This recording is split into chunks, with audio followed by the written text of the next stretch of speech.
আসসালামু আলাইকুম সবাইকে, কেমন আছো সবাই? তো তোমাদের আজকে হচ্ছে অধ্যায় 4 নিউটনের বলবিদ্যা শুরু হচ্ছে। এটা হচ্ছে তোমাদের পদার্থবিজ্ঞান প্রথম পত্রের সবচেয়ে ইম্পর্টেন্ট চ্যাপ্টার যদি ধরো তাহলে হচ্ছে এটা। কারণ এই চ্যাপ্টারের বেসিকে হচ্ছে তোমার অধ্যায় 5, অধ্যায় 6, অধ্যায় 7 এর পরবর্তীতে যতগুলো চ্যাপ্টার পড়বা তুমি প্রত্যেকটা চ্যাপ্টারেই এই চ্যাপ্টারের বেসিকটা পাবা। সো এই চ্যাপ্টারটা হচ্ছে আমি কন্ডাক্ট করবো তোমাদের সাথে। তো আমার নাম হচ্ছে রাহাত হাসান, আমি গ্র্যাজুয়েশন কমপ্লিট করেছি নিউক্লিয়ার ইঞ্জিনিয়ারিং ঢাকা ইউনিভার্সিটি থেকে। এখন নিউক্লিয়ার ইঞ্জিনিয়ারিংয়ে মাস্টার্সে অধ্যয়নরত আছি। তো আজকে তোমাদের এই যে P21, তো চলো 21 নম্বর লেকচারটা আজকে শুরু হচ্ছে, নতুন চ্যাপ্টার। চলো আমরা তাহলে চ্যাপ্টারটা শুরু করি। আচ্ছা, তো ফার্স্ট হচ্ছে এইচডাব্লিউ। আসলে এইচডাব্লিউ এগুলো আই হোপ এগুলো তোমরা পারো, সব সহজ সহজ এইচডাব্লিউ, তাই না? বলছে যে 20 মিটার লম্বা লাঠির দৈর্ঘ্য মাপতে গিয়ে 4 সেন্টিমিটার ত্রুটি পাওয়া গেল। ত্রুটির শতকরা পরিমাণ কত? এটা হচ্ছে জাহাঙ্গীরনগর ইউনিভার্সিটিতে আসছে আর কি। 20 মিটার লম্বা, তার মানে ভাইয়া এটা হচ্ছে তোমার প্রকৃত দৈর্ঘ্য, ঠিক আছে? প্রকৃত দৈর্ঘ্যটা কত? প্রকৃত দৈর্ঘ্য হচ্ছে 20 মিটার। আর তুমি ভুল করছো কতটুকু? ত্রুটি করছো, মানে ভুল করছো হচ্ছে 4 সেন্টিমিটার। তাহলে শতকরা ত্রুটি। তো ওই যে তোমরা কি বলে, ফর্মুলা তো শিখছোই, আবার এটা 9-10-এও ছিল আসলে। এটা ইন্টারের অঙ্ক থেকে 9-10-এর অঙ্ক বললেই ভালো হবে। শতকরা ত্রুটি, শতকরা ত্রুটি আমরা কিভাবে বের করতাম? উপরে যতটুকু তুমি ভুল করছো সেটা লিখতে হইতো। তুমি ভুল করছো কত সেন্টিমিটার? 4 সেন্টিমিটার। বাট এটাকে লিখতে হবে কত? এটাকে লিখতে হবে 0.04 মিটার, কারণ সেন্টিমিটারকে 100 দিয়ে ভাগ দিয়ে আমরা মিটারে নিছি। সো তুমি ভুল করছো কতটুকু? 0.04। প্রকৃত দৈর্ঘ্য কতটুকু? 20। 100% দিয়ে গুণ দিয়ে দাও। এটা আমি ক্যালকুলেটর ছাড়া করতেছি, কারণ যে অ্যাডমিশন টেস্টে তার ক্যালকুলেটর থাকে না। 0.04 × 5, তো এটা হচ্ছে 0.2%। তোমরা ক্যালকুলেটর দিয়েই করো, সমস্যা নেই। তোমরা তো জাস্ট মাত্র হচ্ছে ধরো এইচএসসিতে উঠছো, তোমাদের আপাতত প্যারা না নিলেও চলবে, ঠিক আছে? আস্তে আস্তে শিখে যাবা সবকিছু। দেখো এরপরটা স্লাইড ক্যালিপার্সের অঙ্ক। কি বলছে যে একটি স্লাইড ক্যালিপার্সের, এই যে অলরেডি ফাতেমা অ্যান্সার দিয়ে দিছে, থ্যাঙ্কস। রেদন বলছে এই চ্যাপ্টারের জন্য কি চ্যাপ্টার 3 পাওয়া লাগবে? না, চ্যাপ্টার 3 তোমার ক্লাস 9-10-এ যতটুকু পড়ে আসছো ওইটুকু নলেজ থাকলেই হবে, সমস্যা নেই। একদম চ্যাপ্টার 3 পুরোটা পারতে হবে এমন কোনো কথা নাই। 9-10-এ যতটুকু পড়ছো ওইটুকু বুঝলেই হবে। একটি স্লাইড ক্যালিপার্সের ভার্নিয়ার স্কেলে 50টি ভাগ আছে, ঠিক আছে? এটা আমার লাগবে, যা প্রধান স্কেলের 49 ভাগের সাথে মিলে যায়, তাই তো? আচ্ছা, ভার্নিয়ার ধ্রুবক কত দেয়া আছে? প্রতি সেন্টিমিটারে ভার্নিয়ার স্কেলে 20টা ভাগ আছে। আচ্ছা দেখো, তো ভার্নিয়ার স্কেলের ভার্নিয়ার কনস্ট্যান্টের ফর্মুলাটা আমরা জানি। দেখো ইউজুয়ালি কি হয়, সাধারণত ভার্নিয়ার স্কেলের 20 ভাগ প্রধান স্কেলের 19 ভাগের সাথে মিলে যায়।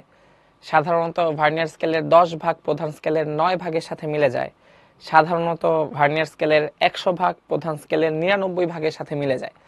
সো যেই সব জায়গায় ইন জেনারেল নর্মাল কেসে ভার্নিয়ার স্কেলে একটা ভাগ বেশি থাকে, যেমন এখানে ভার্নিয়ার স্কেলের 50 ভাগ প্রধান স্কেলের বা মূল স্কেলের 49 ভাগের সাথে মিলে যাচ্ছে, তার মানে এটা অ্যাবনর্মাল কেস না, নর্মাল কেস। সো নর্মাল কেসে আমরা ভার্নিয়ার কনস্ট্যান্ট বা ভিসি এটা কিভাবে বের করি? S/N। এন মানে কি? এন মানে ভার্নিয়ার স্কেলের ভাগ সংখ্যা, ভি মানে হচ্ছে ভার্নিয়ার স্কেল, ঠিক আছে? ভার্নিয়ার স্কেলের ভাগ সংখ্যা। যদি বলা হয় এস মানে কি? এস মানে হচ্ছে প্রধান স্কেলের ক্ষুদ্রতম এক ঘরের দৈর্ঘ্য। প্রধান স্কেলের ক্ষুদ্রতম এক ঘরের দৈর্ঘ্য। যদি বলা যে ভাইয়া প্রধান স্কেলের ক্ষুদ্রতম এক ঘরের দৈর্ঘ্য আমি কিভাবে বের করব? খুব ইজিলি বের করতে পারবা। দেখো প্রধান স্কেলের 1 সেন্টিমিটারের মধ্যে ঘর আছে কয়টা? 1 সেন্টিমিটারে ঘর আছে বা ভাগ আছে হচ্ছে 20টা। তার মানে প্রধান স্কেলের, ধরো তুমি যদি প্রধান, এই যে এস, যেটা এস মানে কি আমি মুখে মুখে বলি, বুঝছো? প্রধান স্কেলের 20 ঘর কিসের সমান? 1 সেন্টিমিটারের সমান। তাহলে প্রধান স্কেলের 20 ঘর সমান 1 সেন্টিমিটার। তাহলে প্রধান স্কেলের 1 ঘর সমান কত সেন্টিমিটার? 1 ঘর সমান কত? এটাকে ভেঙে ভেঙে লিখতে হবে। দেখো এই যে প্রধান স্কেলের, আমি হচ্ছে এই যে প্রধান স্কেল বা মূল স্কেল একই কথা, মূল স্কেলের 20 ঘর সমান 1 সেন্টিমিটার। তাহলে মূল স্কেলের 1 ঘর সমান কত সেন্টিমিটার বলো তো? 1/20 সেন্টিমিটার, 1/20কে কি বলা যায় 0.05 সেন্টিমিটার। তাহলে এখন ভার্নিয়ার কনস্ট্যান্ট কত বলো? ভার্নিয়ার কনস্ট্যান্ট হচ্ছে S/N। এস মানে কি? প্রধান স্কেলের ক্ষুদ্রতম এক ঘর, কত centimetre? 0.05 centimetre. Okay, divide by vernier স্কেলের ভাগ সংখ্যা কয়টা? 50টা। এই তো হয়ে গেল। অ্যান্সারটা কিসে আসলো? সেন্টিমিটারে। তুমি চাইলে এটাকে মিটার, মিলিমিটার নিতেই পারো। ঠিক আছে, 0.05 ডিভাইড বাই 50। অ্যান্সার হবে হচ্ছে 0.001 সেন্টিমিটার। ঠিক আছে, এইভাবে রাখলেই হয়ে যাচ্ছে। ওকে, ঠিক আছে। হ্যাঁ, এই যে উন্নত অ্যান্সার দিয়ে দিছে ফাইজা, বলছে এই অঙ্কটা মুখস্থ হয়ে গেছে। রাইট, ওকে। একজন হ্যান্ড ক্যালকুলেশন দেখতে যাচ্ছ? হ্যাঁ, হ্যান্ড ক্যালকুলেশন আস্তে আস্তে আমরা শিখে যাবো, সমস্যা নেই। ঠিক আছে, ওটা এত প্যারানোর কিছু নেই। আমরা আস্তে আস্তে পড়তে পড়তে এগুলা সবই হচ্ছে আমাদের মানে আয়ত্তে চলে আসবে। ঠিক আছে, তো চলো আমরা হচ্ছে মূলত এখন এই চ্যাপ্টারটা শুরু করি। আচ্ছা, আমাকে বলো যে বল মানে কি? বলের প্রাথমিক ধারণা। আসলে বল আসলে কি করে? বল আসলে একটা স্থির বস্তুকে গতিশীল করতে চায়, বা একটা গতিশীল বস্তুকে স্থির করতে চায়, অথবা একটা গতিশীল বস্তুর গতির দিক পরিবর্তন করতে চায়। যেমন এখানে একটা ফুটবল স্থির ছিল, তুমি ফুটবলে একটা লাথি মারলা, ফুটবলটা গতিশীল হলো, তার মানে তুমি ফুটবলে লাথি মারছো, তার মানে ফুটবলে কি করছো? বল প্রয়োগ করছো। তার মানে বল প্রয়োগ করলে কি হয়? বল একটা স্থির বস্তুকে গতিশীল করতে চায়, অথবা একটা গতিশীল বস্তুকে স্থির করতে চায়, বা গতিশীল বস্তুর গতির দিক পরিবর্তন করতে চায় বা পারে। ঠিক আছে, যেমন ধরো হচ্ছে যে তুমি সাইকেল চালাচ্ছ, সাইকেল চালাতে চালাতে হচ্ছে ধরো গাছের সাথে বাড়ি খাইছো। তার মানে কি? তুমি সাইকেল নিয়ে চালাচ্ছিলা, তুমি গাছের সাথে বাড়ি খাইছো। তো তুমি গাছকে বল প্রয়োগ করছো, বা গাছ তোমাকে বল প্রয়োগ করছে। এভাবে আমরা চিন্তা করতে পারি। যদি ডিরেক্ট যদি আমরা বলি যে সংজ্ঞা, যে বল কি, বলের সংজ্ঞা খুব নর্মাল। বল একটা স্থির বস্তুকে গতিশীল করতে চায়, অথবা একটা গতিশীল বস্তুর গতির দিক পরিবর্তন করতে চায় বা করতে পারে। ঠিক আছে, একটা বস্তু সোজা রাস্তায় যাচ্ছিল, ঠিক আছে, বা একটা বল গড়ায় গড়ায় যাচ্ছে, তুমি তাকে লাথি মারলা, লাথি মেরে তার গতির দিক পরিবর্তন করে দিলা। সো এই বিষয়টাই হচ্ছে বল। ঠিক আছে, সো বল নিয়ে কোনো প্যারা নাই, এটা আমরা সবাই জানি যে কি আসলে বল। এই যে নিউটনের বলবিদ্যা, এটা হচ্ছে যে নিউটনের সেই প্রিন্সিপিয়া ম্যাথমেটিকা, মানে ওর বিখ্যাত যে বইটা। তো চলো আমরা ফার্স্টে হচ্ছে নিউটনের গতিসূত্র থেকে চ্যাপ্টারটা শুরু করি। নিউটনের গতিসূত্র আসলে কি বলছে? নিউটনের গতিসূত্র বলছে প্রথম সূত্র, যেটা নিউটনস ফার্স্ট ল, মানে যদি বাহ্যিক বল প্রয়োগ করা না হয়, তাহলে যে স্থির আছে সে সারা জীবন স্থির থাকে, আর যে গতিশীল আছে সে সমবেগে সারা জীবন গতিশীল থাকে। বুঝতে পারছো? নিউটনের ফার্স্ট ল আমাদের বলছে যদি বল প্রয়োগ করা না হয়, ধরো একটা বস্তু স্থির আছে, এই বস্তুটা স্থির, এখানে কোনো বল প্রয়োগ করা হয়নি, কোনো বাহ্যিক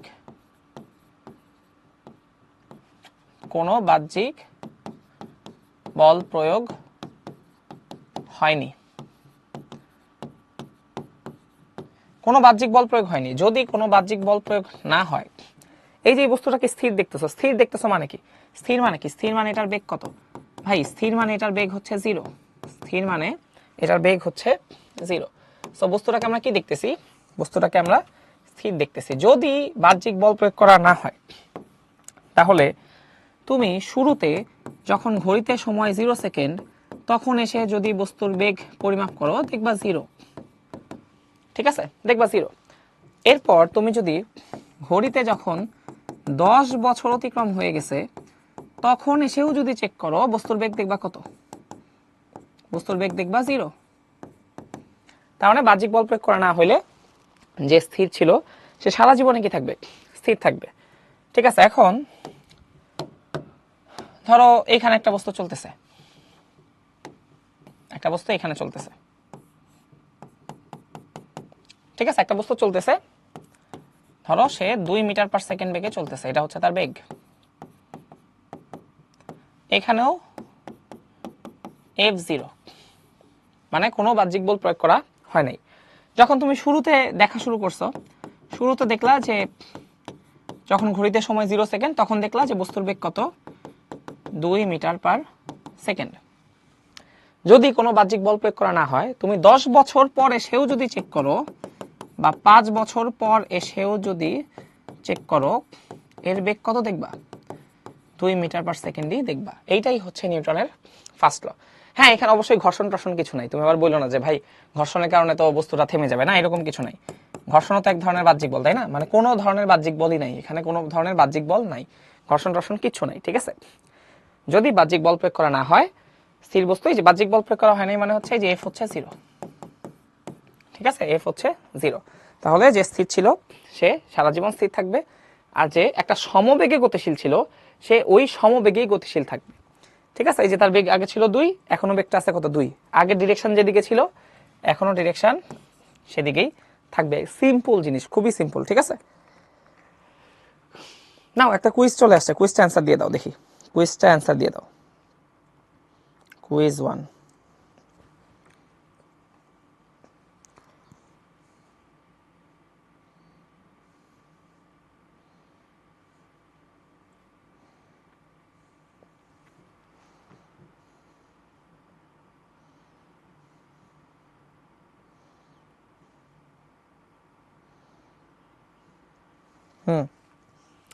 দেখো বলছে প্রযুক্ত বল অপসারিত হলে গতিশীল বস্তুটির পরিণতি কি হবে? কি হবে? থেমে যাবে নাকি? এটা তোমরাই বলো কি হবে।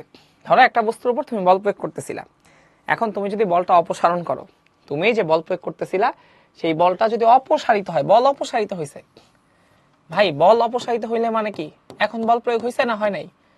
বল অপসারিত হয়েছে মানে এখন এর উপর কোনো বল নাই, ফোর্স হচ্ছে 0। বল অপসারিত হয়েছে মানে এখন প্রযুক্ত বল কত? 0।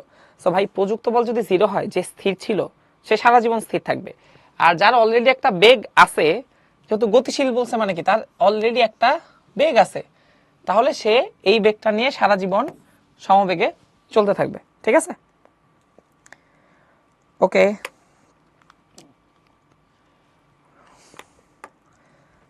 আচ্ছা এরপরে আসো, আমি লিডার বোর্ডটা একটু পর দিয়ে দিচ্ছি। আর হচ্ছে জড়তা। জড়তা আসার সাথে সাথে এখানে একটা জিনিস তোমাকে জানতে হবে, সেটা হচ্ছে ভর। ভর হচ্ছে জড়তার পরিমাপ, ভর হচ্ছে জড়তার পরিমাপ, ঠিক আছে? বস্তু যে গতি অবস্থায় আছে চিরকাল সেই অবস্থায় থাকতে চায়, এটাই হচ্ছে জড়তা। যে স্থির আছে, আচ্ছা আমি লিডার বোর্ডটাকে দিয়ে দিই।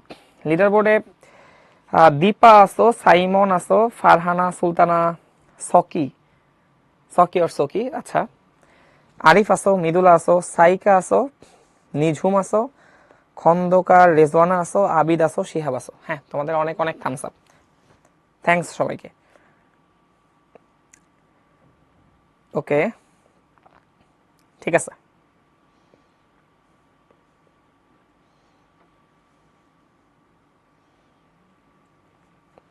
আচ্ছা দেখো, তাহলে এখানে বলা হয়েছে জড়তা। জড়তা হচ্ছে বস্তুর নিজস্ব অবস্থায় বজায় রাখতে চাওয়ার যে প্রবণতা। ধরো একটা বস্তু স্থির আছে, তুমি যদি তাকে, যেমন আমার হাতের উপর ক্যালকুলেটর, এ যদি স্থির মানে এ কি স্থির আছে, আমি যদি ওকে বল প্রয়োগ না করি ও সারা জীবন স্থিরই থাকতে চাবে। বস্তু যে অবস্থায় আছে চিরকাল সেই অবস্থায় থাকতে চায়, তার নিজস্ব অবস্থা বজায় রাখতে চায়। এই যে ধারণা বা এই যে কনসেপ্ট, এটাই হচ্ছে জড়তা। যেমন ধরো আমার হাতের উপরে কলমটা আছে, আমি যদি ওকে ডিস্টার্ব না করি ও সারা জীবন স্থির থাকবে। বাট আমি যদি, এই যে ও সারা জীবন স্থির আছে, ও ওর নিজের অবস্থা বজায় রাখতে চায়, এই ঘটনাটাই হচ্ছে কি জড়তা। এখন আমি এই জড়তাটা নষ্ট করবো কিভাবে? বল প্রয়োগ করব। তাহলে ভাই বল প্রয়োগ করেন, জড়তাটা নষ্ট করে দেন। এই যে বল প্রয়োগ করলাম, জড়তাটা নষ্ট হয়ে গেল, ঠিক আছে? এটা জাস্ট এইটাই হচ্ছে, তার মানে মাথায় রাখবা এই যেখানে একটা জিনিস আছে, ভর হচ্ছে জড়তার পরিমাপ। ধরো এই যে ফুটবল আছে, এই ফুটবলের ভর হচ্ছে 50 গ্রাম। আর ধরো এখানে একটা লোহার বল আছে, লোহার বল এটা ধরো 20 কেজি। এই যে আমি যে বললাম ভর হচ্ছে জড়তার পরিমাপ, আমি যদি তোমাকে জিজ্ঞেস করি যে এখানে কোন বস্তুটাকে গতিশীল করা সহজ, 50 গ্রাম ভরের একটা ফুটবল, তুমি তাকে পা দিয়ে কিক করলা, ফুটবলটা গতিশীল হয়ে গেল, ঠিক আছে? ভর কম, একে গতিশীল করতে তোমাকে ফোর্স দিতে হয়েছে কম, বা তোমাকে এফোর্ট দিতে হয়েছে কম, আস্তে লাথি মারলে এটা গতিশীল হয়ে গেছে। বাট এই যে লোহার বল, যার ভর অনেক বেশি, যার ভরই হচ্ছে 20 কেজি, এইটাকে যদি তুমি গতিশীল করতে চাও, তুমি লাথি দিবা, এখন হইতে পারে যে তোমার পাই ভেঙে গেছে। মানে আমি বুঝাইতে চাইতেছি, যার ভর বেশি ওর জড়তা বেশি। ফুটবলটা কি, এই যে লোহার বল, এটা স্থির আছে না, একে যদি তুমি গতিশীল করতে চাও, তাহলে কি তোমাকে আরো অনেক বেশি বল প্রয়োগ করতে হবে, অনেক বেশি জোরে লাথি মারতে হবে, দেয়ার ইজ এ চান্স যে তোমার পাই ভেঙে গেছে। তাহলে মেইন মেসেজটা কি? মেইন মেসেজ হচ্ছে যার ভর বেশি তার যদি জড়তা তুমি নষ্ট করতে চাও, তোমাকে বল প্রয়োগ করতে হবে অনেক বেশি। সো তুমি পায়ে ওই যে একদম শক্ত জুতা টুতা পরে অনেক যদি বল প্রয়োগ করো, তখন হয়তো বা এই লোহার বলটা গতিশীল হবে। বাট এই যে নর্মাল ফুটবল খুবই হালকা, 50 গ্রাম বা 60 গ্রাম, একে অল্প বল প্রয়োগ করলেই বস্তুটা গতিশীল হয়ে যায়। তাহলে যার ভর বেশি তার জড়তা বেশি, এটাকেই বলা হয়েছে ভর হচ্ছে জড়তার পরিমাপ। আর জড়তা জিনিসটা কি? যে যে অবস্থায় আছে সেই অবস্থায় থাকতে চায়, এটাই হচ্ছে জড়তা। ওকে ওকে, ঠিক আছে। আচ্ছা, এরপর হচ্ছে প্রসঙ্গ কাঠামো। এখানে হাবিজাবি অনেক কিছু লেখা আছে, এত প্যারা নিতে হবে না। আমরা হচ্ছে প্রসঙ্গ কাঠামো অ্যানালাইসিস করতেছি। চলো, প্রসঙ্গ কাঠামো নিয়ে আমরা কি কি পড়বো আজকের লেকচারে? আমাদের তেমন অঙ্ক টঙ্ক নাই, বা অঙ্ক থাকলেও আমরা হয়তো তেমন খুব অল্প অঙ্ক করতে পারি হয়তো, দেখা যাক অঙ্ক করব কি করব না, দেখা যাক। বাট আমরা এতটুকু শিওর থাকো যে আমরা নিউটনীয় বলবিদ্যায় এই ইহো জগতে যা যা আছে, এই ইহো জগতে একাডেমিক টু অ্যাডমিশনে যা যা আছে, এই নিউটনীয় বলবিদ্যায় একাডেমিক টু অ্যাডমিশন যা যা আছে দেশে বিদেশে সব পড়বো ইনশাল্লাহ, যদি বেঁচে থাকি সবই পড়বো ইনশাল্লাহ, ঠিক আছে? তো ওইটা নিয়ে প্যারা খাওয়ার কিছু নাই, আমাদের সামনে 12টা ক্লাস আছে, সব পড়বো সব। সো যখন নিউটনের বলবিদ্যা শেষ হয়ে যাবে তখন বুঝবা যে তোমাদের প্রিপারেশন আসলে কোন লেভেলে চলে গেছে ইনশাল্লাহ। চলো তাহলে প্রসঙ্গ কাঠামো। প্রসঙ্গ কাঠামো হচ্ছে ফার্স্টে বললাম হচ্ছে জড় ও প্রসঙ্গ কাঠামো, জড় ও প্রসঙ্গ কাঠামো। এরপরেই হচ্ছে আমার যে প্রসঙ্গ কাঠামো বলতে হবে সেটা হচ্ছে অজড় প্রসঙ্গ কাঠামো। এখন কথা হচ্ছে ভাই, প্রসঙ্গ কাঠামো জিনিসটাই বা কি, বা আপনি যে বলতেছেন জড় অজড় এগুলাই বা কি? যদি এগুলা ছোটকালে একটু নামটাম শুনছো, প্রসঙ্গ কাঠামো মূলত হচ্ছে একটা স্থানাঙ্ক ব্যবস্থা। আর যদি বলেন ভাই স্থানাঙ্ক ব্যবস্থা আবার কি, মানে প্রসঙ্গ কাঠামো কিছুই না। প্রসঙ্গ কাঠামো হচ্ছে এই যে ফিজিক্সে যে আমরা যে কোনো কিছু হিসাব টিসাব করি, এগুলো হিসাব কার সাপেক্ষে করি? কোনো একটা কিছুর সাপেক্ষে করি না। ধরো আমি বললাম, তুমি আমাকে ফোন দিয়ে বললা যে ভাই আপনি কোথায় আছেন, আমি বললাম যে আমি হচ্ছে ফার্মগেট সিনেমা হল থেকে 10 মিটার উত্তর দিকে আছি। তাহলে এই যে আমি বললাম যে আমি উত্তর দিকে আছি, 10 মিটার উত্তর দিকে, কই থেকে 10 মিটার উত্তর দিকে? ফার্মগেটের সিনেমা হল থেকে 10 মিটার উত্তর দিকে আছি। তার মানে আমি যে আমার পজিশনটা বললাম এটা কার সাপেক্ষে বললাম? সিনেমা হলের সাপেক্ষে বললাম। তাহলে এই যে সিনেমা হল থেকে 10 মিটার উত্তর দিকে গেলে তুমি আমাকে পাচ্ছ এই যে সিনেমা হল, এই সিনেমা হলটা হচ্ছে প্রসঙ্গ বিন্দু। সিনেমা হলটা কি? প্রসঙ্গ বিন্দু। তাহলে ভাই প্রসঙ্গ কাঠামো কোনটা? এই যে এনভায়রনমেন্টটা, এই যে ফার্মগেটে আমি আসি বা তুমি আমাকে, বা তুমি ফার্মগেটে আসতেছো আমার সাথে কথা বলতেছো, এই যে এনভায়রনমেন্টটা, এই এনভায়রনমেন্টটা হচ্ছে প্রসঙ্গ কাঠামো, ঠিক আছে? মানে আরো সহজ করে বলি, ঠিক আছে, সহজ করে বলি, এই যে ফিজিক্সে আমরা যা কিছু হিসাব করি, ফিজিক্সে আমরা যা কিছু হিসাব করি সবকিছু কি কোনো না কোনো অবজারভারের সাপেক্ষে হিসাব করি না? অবজারভার। এখন যদি বলো ভাই অবজারভার কি? অবজারভার মানে হচ্ছে পর্যবেক্ষক। অবজারভার কি? পর্যবেক্ষক। এই যে আমি অবজারভার বলবো তো আগেই বলে রাখি, অবজারভার হচ্ছে পর্যবেক্ষক। এখন যদি বলো ভাই অবজারভার আবার কি, পর্যবেক্ষক কি? তুমি এ যাবৎকালীন ফিজিক্সে যত অঙ্ক করছো, এই যে তোমরা ছোটকালে সবাই বাঘ হরিণের অঙ্ক করছো না? যে ভাই হরিণ দৌড়াইতেছে, বাঘ স্থির অবস্থান থেকে সমতরণে যাত্রা শুরু করছে হরিণকে ধরার জন্য, কত সময় পর বাঘটা হরিণকে ধরতে পারবে? ফিজিক্সে তুমি এ যাবৎকালীন যা যা পড়ছো, যা যা পড়ছো সবকিছু কি কোনো একজন অবজারভার বা কোনো একজন পর্যবেক্ষক তোমাকে ঘটনাগুলা বলছে, আর সেই ঘটনাগুলা শুনে শুনে তুমি খাতায় অঙ্ক করছো? ব্যাপারগুলো এমন না? তুমি কি নিজে কখনো চোখে দেখছো যে এই হরিণ দৌড়াইতেছে, এই বাঘ কিন্তু পিছিয়ে দিয়ে ধরে ফেলাবে তাড়াতাড়ি, এই হরিণ তুই জোরে দৌড়া, এরকম না। তুমি চিন্তা করো, তুমি 9-10 যত অঙ্ক করছো যে একটা গাড়ি এদিক থেকে আসতেছে, আরেকটা গাড়ি ওই দিক থেকে আসতেছে, বিপরীত দিক থেকে এসে তারা সংঘর্ষ করলো, ফাইন, রহিম একটা ফুটবলকে কিক করলো, ফুটবলটা স্থির অবস্থান থেকে গতিশীল হলো, করিম উপরের দিকে একটা বস্তুকে ছুঁড়ে মারলো। এই যে এই অঙ্ক যত কিছু করছো সবগুলা কি এক একটা ঘটনা? এই ঘটনা কি কোনো একজন বর্ণনাকারী বা কোনো একজন অবজারভার তোমাকে বলছিল, মানে বলতেছিল, সেই অবজারভেশনটা তুমি শুনে শুনে অঙ্ক করতেছিলা? ব্যাপারটা এমন না? ব্যাপারটা তো এমনই, তাই না? তুমি যত পদার্থবিজ্ঞানে যত অঙ্ক টঙ্ক করো, যত ঘটনা অ্যানালাইসিস করো সবগুলা ঘটনা কি কোনো একজন অবজারভার তার চোখের সামনে দেখতেছে, ওই দেখ দেখ এক হরিণ দৌড়াইতেছে, হরিণে কিন্তু বাঘটা ধরে ফেলবে, বাঘটা স্থির অবস্থান থেকে এত ত্বরণে যাত্রা শুরু করছে। এইগুলা কি, এই অবজারভেশনগুলো তুমি শুনছো, তুমি শুনে শুনে অঙ্ক করছো, তাই না? এই যে অবজারভার, এই অবজারভারের অবস্থানের উপর ভিত্তি করেই জড় প্রসঙ্গ কাঠামো আর অজড় প্রসঙ্গ কাঠামো। সহজ করে বলি, জড় প্রসঙ্গ কাঠামো মানে হচ্ছে অবজারভারের ত্বরণ থাকা যাবে না, অবজারভারের ত্বরণ থাকা যাবে না, অবজারভারের ত্বরণ নেই, অবজারভারের কি নেই, ত্বরণ নেই, মানে অবজারভারের ত্বরণ হচ্ছে 0। অবজারভারের ত্বরণ কত? 0। তার মানে এখানে কয়টা কেস আছে? এখানে তুমি দুইটা কেস চিন্তা করতে পারো। কেস 1, অবজারভার, অবজারভার স্থির অবস্থানে আছে, অবজারভার নিজে স্থির,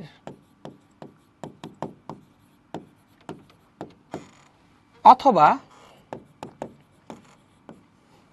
কেস 2, অথবা অবজারভার নিজে সমবেগে গতিশীল, অথবা অবজারভার সমবেগে গতিশীল।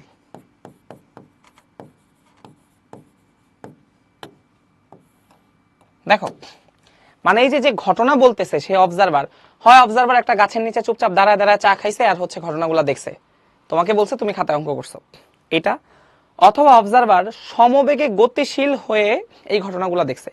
হয় সমবেগে গতিশীল হয়েছে বলতে, ধরো অবজারভার নিজেই সমবেগে দৌড়াইতেছিল, দৌড়াইতে দৌড়াইতে ঘটনাগুলো দেখছে, তোমাকে কল দিয়ে বলছে ওই দেখ দেখ হরিণটা কিন্তু ধরে ফেলবে বাঘ, আর তুমি অঙ্কগুলো করছো, হয় এরকম। অথবা অবজারভার এমন একটা গাড়ির মধ্যে বসা ছিল যে গাড়িটা সমবেগে গতিশীল ছিল, তখন অবজারভার ঘটনাগুলো দেখছে, তোমারে বলছে তুমি অঙ্ক করছো।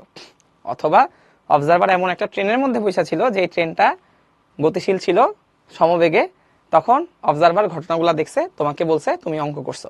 সোজা কথায় যদি অবজারভারের ত্বরণ না থাকে তাহলে যে প্রসঙ্গ কাঠামো বা যে স্থানাঙ্ক ব্যবস্থা নিয়ে তুমি আলোচনা করবা সেই প্রসঙ্গ কাঠামোর নাম হচ্ছে জড় প্রসঙ্গ কাঠামো। বুঝতে পারছি? জড় প্রসঙ্গ কাঠামো বুঝতে পারছি? জড় প্রসঙ্গ কাঠামো মানে হইতেছে, তাহলে জড় প্রসঙ্গ কাঠামোটা আই গেস ক্লিয়ার। জড় প্রসঙ্গ কাঠামো আই হোপ ক্লিয়ার। এখানে হচ্ছে অবজারভার, যে সেই অবজারভারের কি থাকা যাবে না, অবজারভারের ত্বরণ থাকা যাবে না, ঠিক আছে? তার মানে হয় অবজারভার নিজে স্থির, অথবা অবজারভার সমবেগে গতিশীল অবস্থায় ঘটনাগুলা দেখতেছে। বুঝছো? আর আমরা এই যে নিউটনের মেকানিক্সে বেশিরভাগ ক্ষেত্রেই জড় প্রসঙ্গ কাঠামো এইটা নিয়েই বেশিরভাগ আলোচনা, কারণ Newton's law is valid, Newton's law এখানে ভ্যালিড, তার মানে জড় প্রসঙ্গ কাঠামোতে নিউটনস ল ভ্যালিড, বা ডিরেক্টলি নিউটনের সূত্র অ্যাপ্লাই করা যায়, ঠিক আছে? নিউটনের সূত্র কোথায় ভ্যালিড? কোন কাঠামোতে? জড় প্রসঙ্গ কাঠামোতে। তার মানে তুমি তোমার ক্লাস 9-10 তো তুমি আর অজড় প্রসঙ্গ কাঠামো নামই শুনো নাই। ক্লাস 9-10 যত অঙ্ক করছো সবই ছিল জড় প্রসঙ্গ কাঠামোর। তার মানে 9-10 যত ঘটনা, ওই সব ঘটনা যা যে অবজারভারের চোখের সামনে ঘটছে, যে অবজারভারের, সেই অবজারভার হয় সমবেগে গতিশীল ছিল, না হলে চুপচাপ গাছের নিচে দাঁড়ায় চা খাইছে আর ঘটনাগুলো দেখছে। বুঝছি? তাহলে অবজারভারের যদি ত্বরণ থাকে, তাহলে অবজারভার যে কোঅর্ডিনেট সিস্টেমে আছে বা যে রেফারেন্স ফ্রেমে আছে বা যে প্রসঙ্গ কাঠামোতে আছে, সেই প্রসঙ্গ কাঠামোর নাম কি হবে বলো? যদি অবজারভারের ত্বরণ থাকে তাইলে হবে অজড় প্রসঙ্গ কাঠামো, যদি অবজারভারের ত্বরণ না থাকে তাইলে হবে জড় প্রসঙ্গ কাঠামো, ঠিক আছে? অজড় প্রসঙ্গ কাঠামো মানে হচ্ছে অবজারভারের ত্বরণ থাকবে, অবজারভারের ত্বরণ থাকবে, আর এখানে হচ্ছে ডিরেক্টলি নিউটনের সূত্র অ্যাপ্লাই করা যায় না, ডিরেক্টলি একটু ঝামেলা করতে হয়, ডিরেক্টলি নিউটনস ল অ্যাপ্লাই করা যায় না, ডিরেক্টলি নিউটনস ল অ্যাপ্লাই করা যায় না। একটা স্পেশাল ফোর্স আছে, ওই ফোর্সের সাহায্য নেওয়ার মাধ্যমে নিউটনের সূত্র অ্যাপ্লাই করতে হয়। সিউডো ফোর্সের সাহায্য নিয়ে নিউটনস ল, এটা পরে পড়বো আমরা, সমস্যা নেই, তোমরা জাস্ট জেনে রাখো সিউডো ফোর্সের সাহায্য নিয়ে নিউটনস ল অ্যাপ্লাই করতে হয়, নিউটনস ল অ্যাপ্লাই করতে হয়। ঠিক আছে? সো এতটুকু বুঝলেই হয়েছে যে ভাই অজড় প্রসঙ্গ কাঠামো মানে কি। অজড় প্রসঙ্গ কাঠামো হচ্ছে এমন একটা প্রসঙ্গ কাঠামো, অজড় প্রসঙ্গ কাঠামো হচ্ছে এমন একটা প্রসঙ্গ কাঠামো যেখানে অবজারভার মানে যে ঘটনাগুলো দেখে সেই অবজারভারের কি থাকবে, ত্বরণ থাকবে। সেই অবজারভার যদি ত্বরণ থাকে তাহলে সেই কোঅর্ডিনেট সিস্টেম বা সেই স্থানাঙ্ক ব্যবস্থা বা সেই প্রসঙ্গ কাঠামোটাকে আমরা কি নাম দিব, সেই প্রসঙ্গ কাঠামোটাকে আমরা নাম দিব অজড় প্রসঙ্গ কাঠামো। বুঝতে পারছি? ওকে, একটা এক্সাম্পল দেই, দেখি ধরতে পারো কিনা তোমরা। একটা গাড়ি,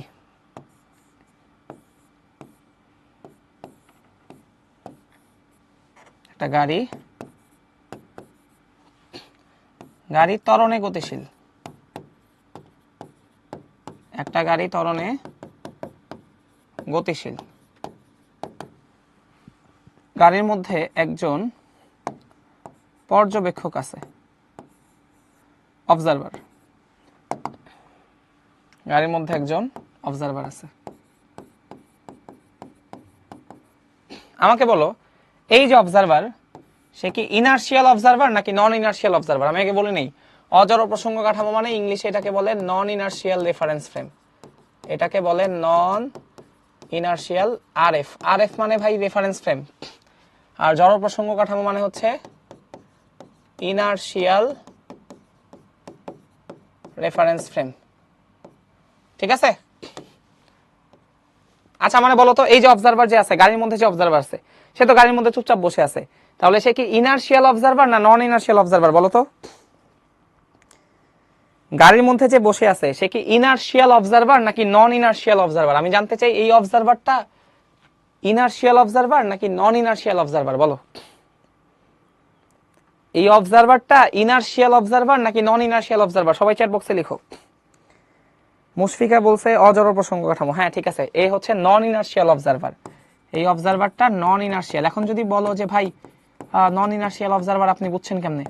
আচ্ছা আমি কেমনে বলছি বুঝাই দিই। দেখো ভাই, গাড়ি যদি এ ত্বরণে গতিশীল হয়, ওই গাড়ির ভিতরে যারা আছে সবাই এ ত্বরণে গতিশীল। তো গাড়ির মধ্যে এই যে এই অবজারভার সে চুপচাপ বসে আছে, তুমি ভাইবো না যে ভাই সে চুপচাপ বসে আছে তাইলে তো তার ত্বরণ নাই, তাইলে তো তার ত্বরণ জিরো বললেন না। রে ভাই, গাড়ির ত্বরণ যদি হয় 20 মিটার পার সেকেন্ড স্কোয়ার, ওই গাড়ির ভিতরে যদি একটা তেলাপোকা থাকে তার ত্বরণও 20 মিটার পার সেকেন্ড স্কোয়ার। যদি গাড়ির ত্বরণ হয় 20 মিটার পার সেকেন্ড স্কোয়ার, গাড়ির ভিতরে যে অবজারভার আছে তার ত্বরণও 20 মিটার পার সেকেন্ড স্কোয়ার। তার মানে এখানে কি অবজারভারের ত্বরণ শূন্য নাকি অবজারভারের ত্বরণ আছে? গাড়ির যদি ত্বরণ থাকে, গাড়ির মধ্যে যে অবজারভার আছে তারও কি আছে, ত্বরণ আছে। তাইলে আমারে বলো এখানে কি অবজারভারের ত্বরণ শূন্য নাকি অবজারভারের ত্বরণ আছে? অবভিয়াসলি অবজারভারের ত্বরণ আছে। এখানে অবজারভারের ত্বরণ আছে। এখানে অবজারভারের যে ত্বরণ, অবজারভারের ত্বরণ কত? অবজারভারের ত্বরণও হচ্ছে এ। গাড়ির যেটা ত্বরণ অবজারভারের ত্বরণও সেটাই। তাহলে অবজারভারের যদি ত্বরণ থাকে তার মানে অবশ্যই এটা জড় প্রসঙ্গ কাঠামো না। এই যে অবজারভার যে সিস্টেমের মধ্যে আছে, যে গাড়ির মধ্যে আছে, সেই গাড়িটারে যদি প্রসঙ্গ কাঠামো ধরো, সেই প্রসঙ্গ কাঠামোটা কি? অজড় প্রসঙ্গ কাঠামো। কেন ভাই? কারণ এখানে গাড়িটা বা এই সিস্টেমটা বা এই প্রসঙ্গ কাঠামোটা ত্বরণে গতিশীল। তো গাড়ি যদি ত্বরণে গতিশীল হয়, গাড়ির মধ্যে যে আছে সেও কি ত্বরণে গতিশীল। তাহলে যদি অবজারভারের ত্বরণ থাকে সেটা কি জড় প্রসঙ্গ কাঠামো হইতে পারে না, সেটা অজড় প্রসঙ্গ কাঠামো। ডান? বুঝছি? ওকে, অবজারভারের ত্বরণ থাকলে অজড় প্রসঙ্গ কাঠামো, অবজারভারের ত্বরণ না থাকলে জড় প্রসঙ্গ কাঠামো। শেষ, আর বুঝতে হবে না। এইটুকু আপাতত বুঝলেই হবে, এইটুকু আপাতত বুঝলেই হয়ে যাবে। অবজারভার মানে হচ্ছে আব্দুল্লাহ, অবজারভার মানে হচ্ছে পর্যবেক্ষক, যে ঘটনাগুলো দেখতেছে। তোমার মাথার উপর ধরো আপেল পড়তেছে, এটা কে দেখছে? ধরো এটা আমি দেখছি, আমি দেখে বললাম ওই দেখ আব্দুল্লাহর মাথার উপর আপেল পড়ছে, তার মানে আমি কি? অবজারভার। এখন আমি যদি চুপচাপ দাঁড়ায় দাঁড়ায় এই ঘটনাটা দেখি, তার মানে কি? আমি স্থির অবস্থায় আছি, তার মানে আমি কি? Inertial observer. এখন আমি যদি একটা গাড়ির মধ্যে বসে আছি, যেই গাড়িটা ত্বরণে গতিশীল, এরপর আমি দেখলাম ওই আব্দুল্লাহর মাথার উপর আপেল পড়ছে দেখ, তাহলে আমি কি কোথায় আছি? গাড়ির মধ্যে আছি। গাড়ি কি স্থির আছে? সমবেগে চলতেছে না, গাড়ি ত্বরণে চলতেছে। গাড়ি যদি ত্বরণে চলে, গাড়ির মধ্যে যে পর্যবেক্ষক বসে আছে সেও ত্বরণে চলতেছে। তো যদি কোনো পর্যবেক্ষকের ত্বরণ থাকে তাহলে সে কি ইনার্শিয়াল অবজারভার নাকি নন ইনার্শিয়াল অবজারভার? তাহলে সে নন ইনার্শিয়াল অবজারভার, বা সেই স্থানাঙ্ক ব্যবস্থাটা বা সেই প্রসঙ্গ কাঠামোটা নন ইনার্শিয়াল প্রসঙ্গ কাঠামো বা অজড় প্রসঙ্গ কাঠামো। ওকে, অনেক আলোচনা হয়ে গেছে, চলো বল যা স্থির বস্তুর উপর ক্রিয়া করে। অনেক হয়েছে, ডান ডান ডান, এটা আমরা জানি। বড়জোর আমরা যেটা লিখতে পারি, বলের সূত্রটা তোমাকে দেখাইতে পারি, 9-10 থেকে দেখে আসছো, F = ma, এমনি একবার লিখলাম, সবাই জানো। এখান থেকে A = F/m, সূত্রটা লিখতে মন চাইলো, লিখলাম। ঠিক আছে, নাও বল দিয়ে কি করে?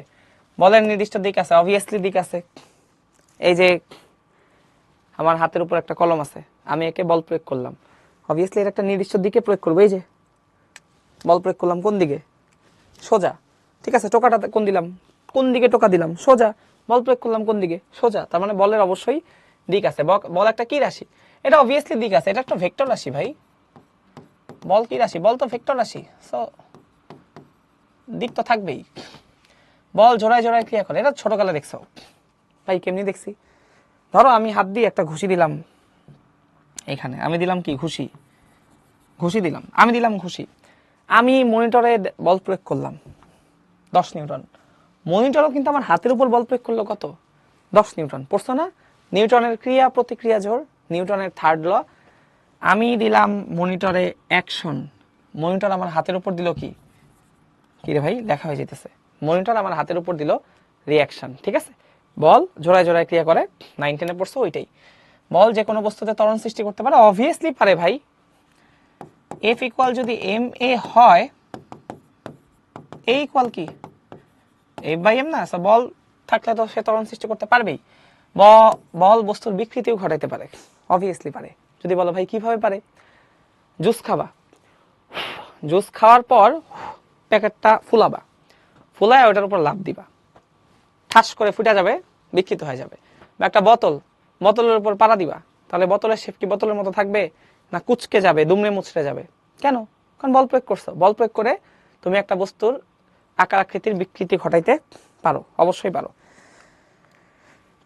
নাফি বলছে অবজারভারের ত্বরণ না থাকলে কি হবে বলেছেন। নাফি অবজারভারের যদি ত্বরণ না থাকে তাহলে সেটা জড় প্রসঙ্গ কাঠামো, যে লেখা আছে অবজারভারের ত্বরণ নেই, জড় প্রসঙ্গ কাঠামো।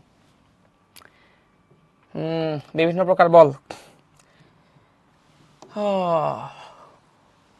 জাস্ট দেখানো হয়েছে আর কি। এগুলারে বলা হয়, যেমন এই যে এইখানে যদি দেখো, এটারে বলা হয় স্পর্শী বল বা স্পর্শ বল। তুমি এগুলাকে স্পর্শ বল বলতে পারো। স্পর্শ বল কেন? এই যে এটা স্পর্শ বল। ভাই স্পর্শ বল বলতেছেন কেন? কজ এই সব বলগুলার জন্য স্পর্শ করতে হয়। ভাই এখন তুমি যদি একটা বস্তুতে ধাক্কা দিতে চাও, সামনে যায় বলবা এই খুল যা সিম, এমনি বললে আর ওটা ধাক্কা হয়ে যাবে? জীবনেও না। একটা বস্তু যদি ধাক্কা দিতে চাও, টাচ করতে হবে না? টাচ।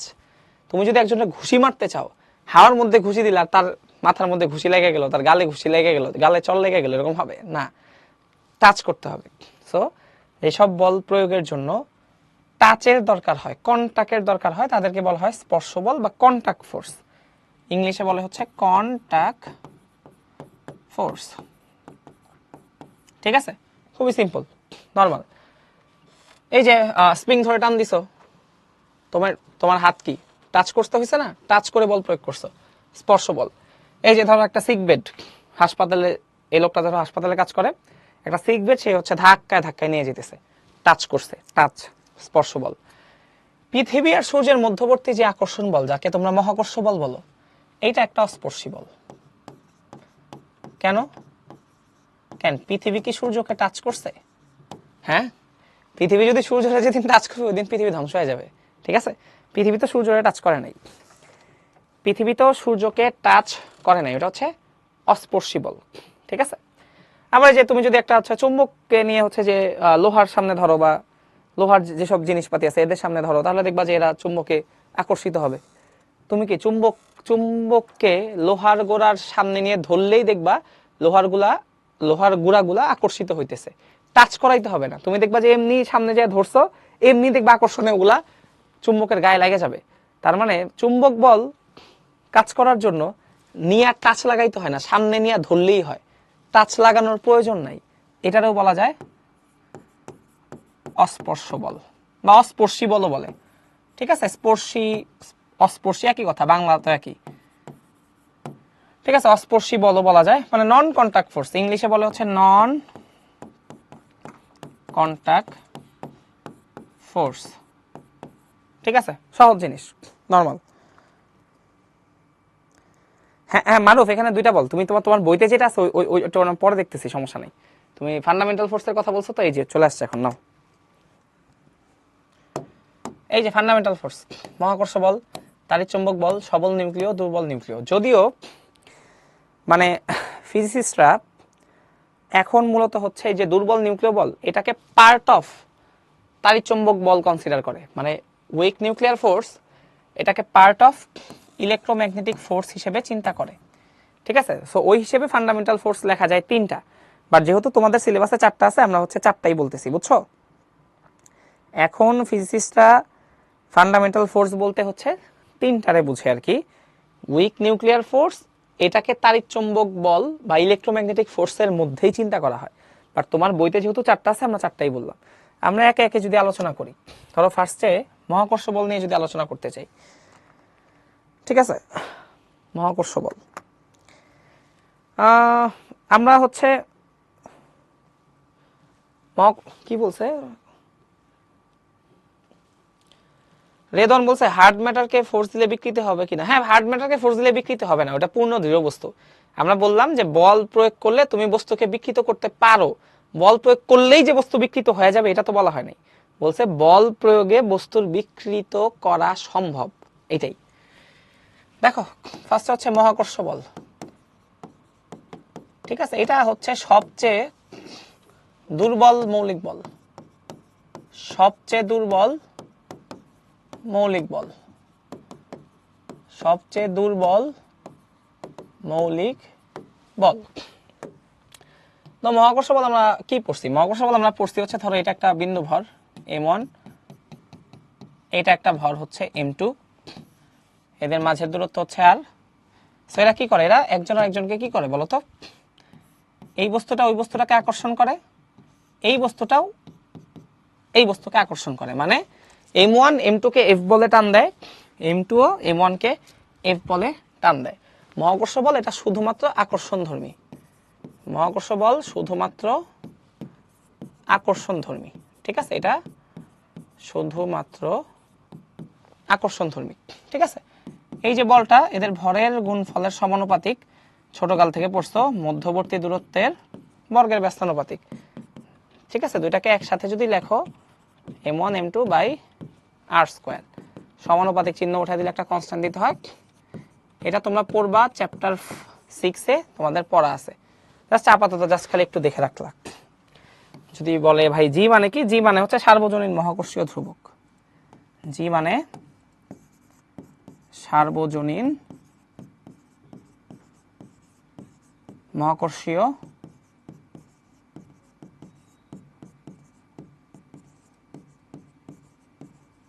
ধ্রুবক। ঠিক আছে, যদি অঙ্ক দেখতে চাও, এইগুলার অঙ্ক কেমন হয়, ধরো এই যে একটা বস্তু 10 কেজি, ধরো এখানে হচ্ছে একটা বস্তু আছে 20 কেজি, ধরো মাঝের ডিস্টেন্স হচ্ছে 2 মিটার। সো বললো যে মহাকর্ষ বল নির্ণয় করো।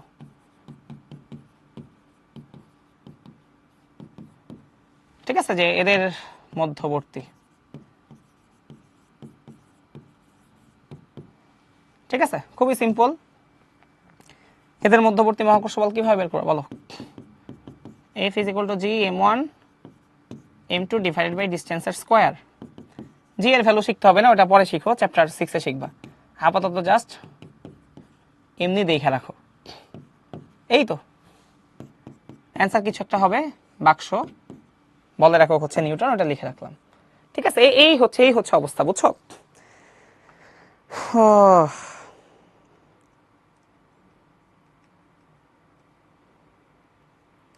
এই এফ নেগেটিভ হয় না, মহাকর্ষ বল শুধুমাত্র আকর্ষণধর্মী, মহাকর্ষ বল শুধুমাত্র আকর্ষণধর্মী। ঠিক আছে, গেল। আচ্ছা, এটা হচ্ছে বেসিক থিং, মহাকর্ষ বলের বেসিক থিং, বুঝছো? মহাকর্ষ বল নিয়ে আরো তোমরা পড়বা, চ্যাপ্টার 6 এ পড়বা। এটা হচ্ছে জাস্ট বেসিক, মহাকর্ষ বলকে ইন জেনারেল আমরা কিভাবে চিন্তা করতে পারি সেই বেসিক হচ্ছে এটা, খুবই নর্মাল ভাবে, ঠিক আছে? আচ্ছা, এখানে যে অনেক কিছু দেয়া আছে এগুলো আমরা দেখব, যে উইক নিউক্লিয়ার ফোর্স কখন কাজ করে। যখন তোমরা যে ছোটকালে নাম শুনছো না, beta decay, alpha beta gamma ক্ষয় শুনছো না? বিটা ক্ষয় যখন হয়, বিটা ক্ষয়, সো বিটা ক্ষয় হয় যখন হয় তখন হচ্ছে যে দুর্বল নিউক্লিয় বলটা কাজ করে, ঠিক আছে? এরপর স্ট্রং নিউক্লিয়ার ফোর্স কোথায় কাজ করে? এটা হচ্ছে নিউক্লিয়াসের মধ্যে কাজ করে, নিউক্লিয়াসের মধ্যে, ঠিক আছে? গ্র্যাভিটেশনাল ফোর্স তোমরা খুব ভালো মতোই জানো, এটা হচ্ছে মহাকর্ষ বল। গ্র্যাভিটেশনাল ফোর্স মানে হচ্ছে মহাকর্ষ বল। আর যে ইলেকট্রোম্যাগনেটিক ফোর্স, ইলেকট্রোম্যাগনেটিক ফোর্স বলতে এটা হচ্ছে মূলত ওই যে ইলেকট্রিক ফোর্স মানে তড়িৎ বল, আর হচ্ছে ম্যাগনেটিক ফোর্স চৌম্বক বল, এই দুইটাকে একত্রিত করে লেখা হয়েছে হচ্ছে ইলেকট্রোম্যাগনেটিক ফোর্স, বুঝছো? এই আর কি ইলেকট্রোম্যাগনেটিক ফোর্স মানে হচ্ছে ইলেকট্রিক ফোর্স। এই দুটি আলাদা শ্রেণী করা হয়েছে কেন? কোন দুইটা আলাদা শ্রেণী করা হয়েছে? এগুলো নলেজ ভাই, এগুলো নলেজ, এগুলো তোমার জানতে হবে। এইখানে কোনো কেন উত্তর নেই, এগুলো হইছে এখন পর্যন্ত ফিজিক্স এটার উপর দাঁড়ায় আছে, তোমার এটা জানতে হবে। ফান্ডামেন্টাল ফোর্স এখন পর্যন্ত কয়টা? 4টা, ঠিক আছে? এগুলোকে ক্যারেক্টারাইজ করা হয়েছে, আলাদা করা হয়েছে।